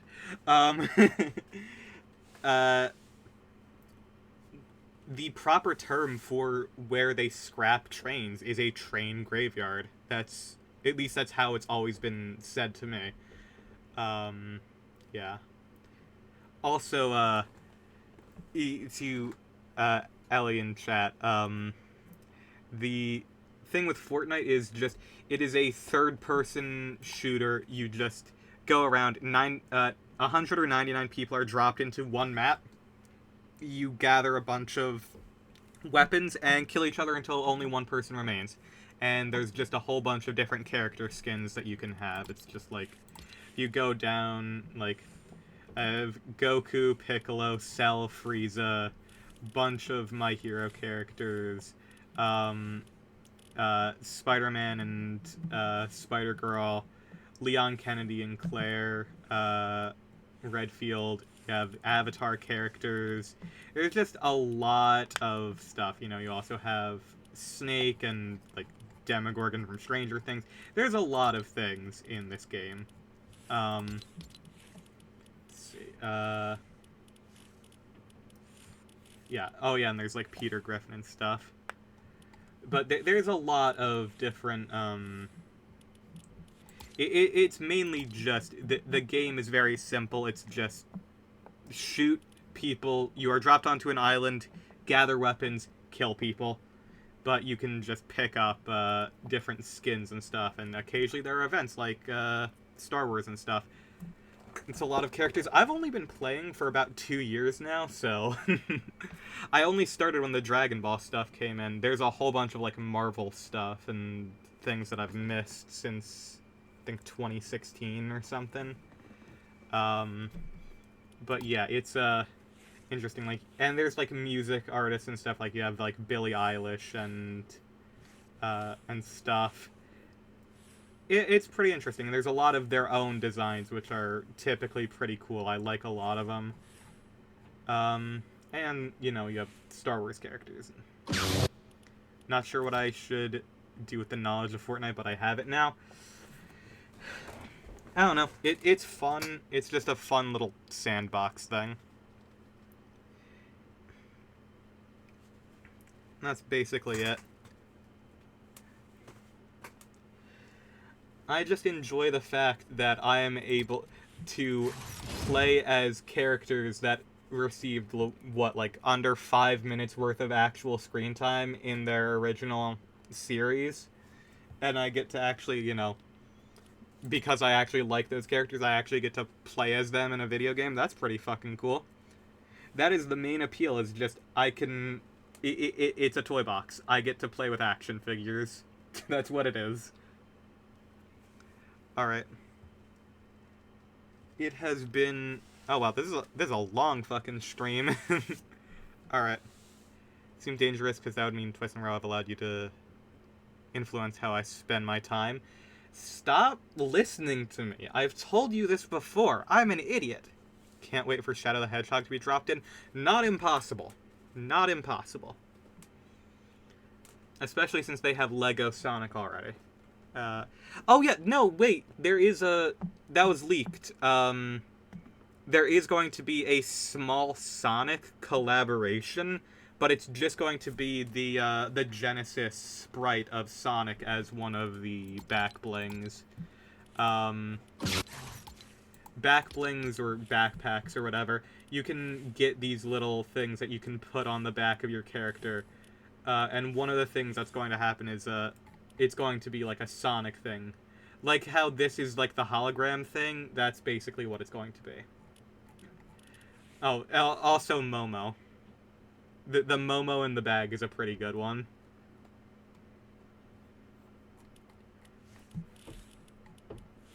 There's a lot of them.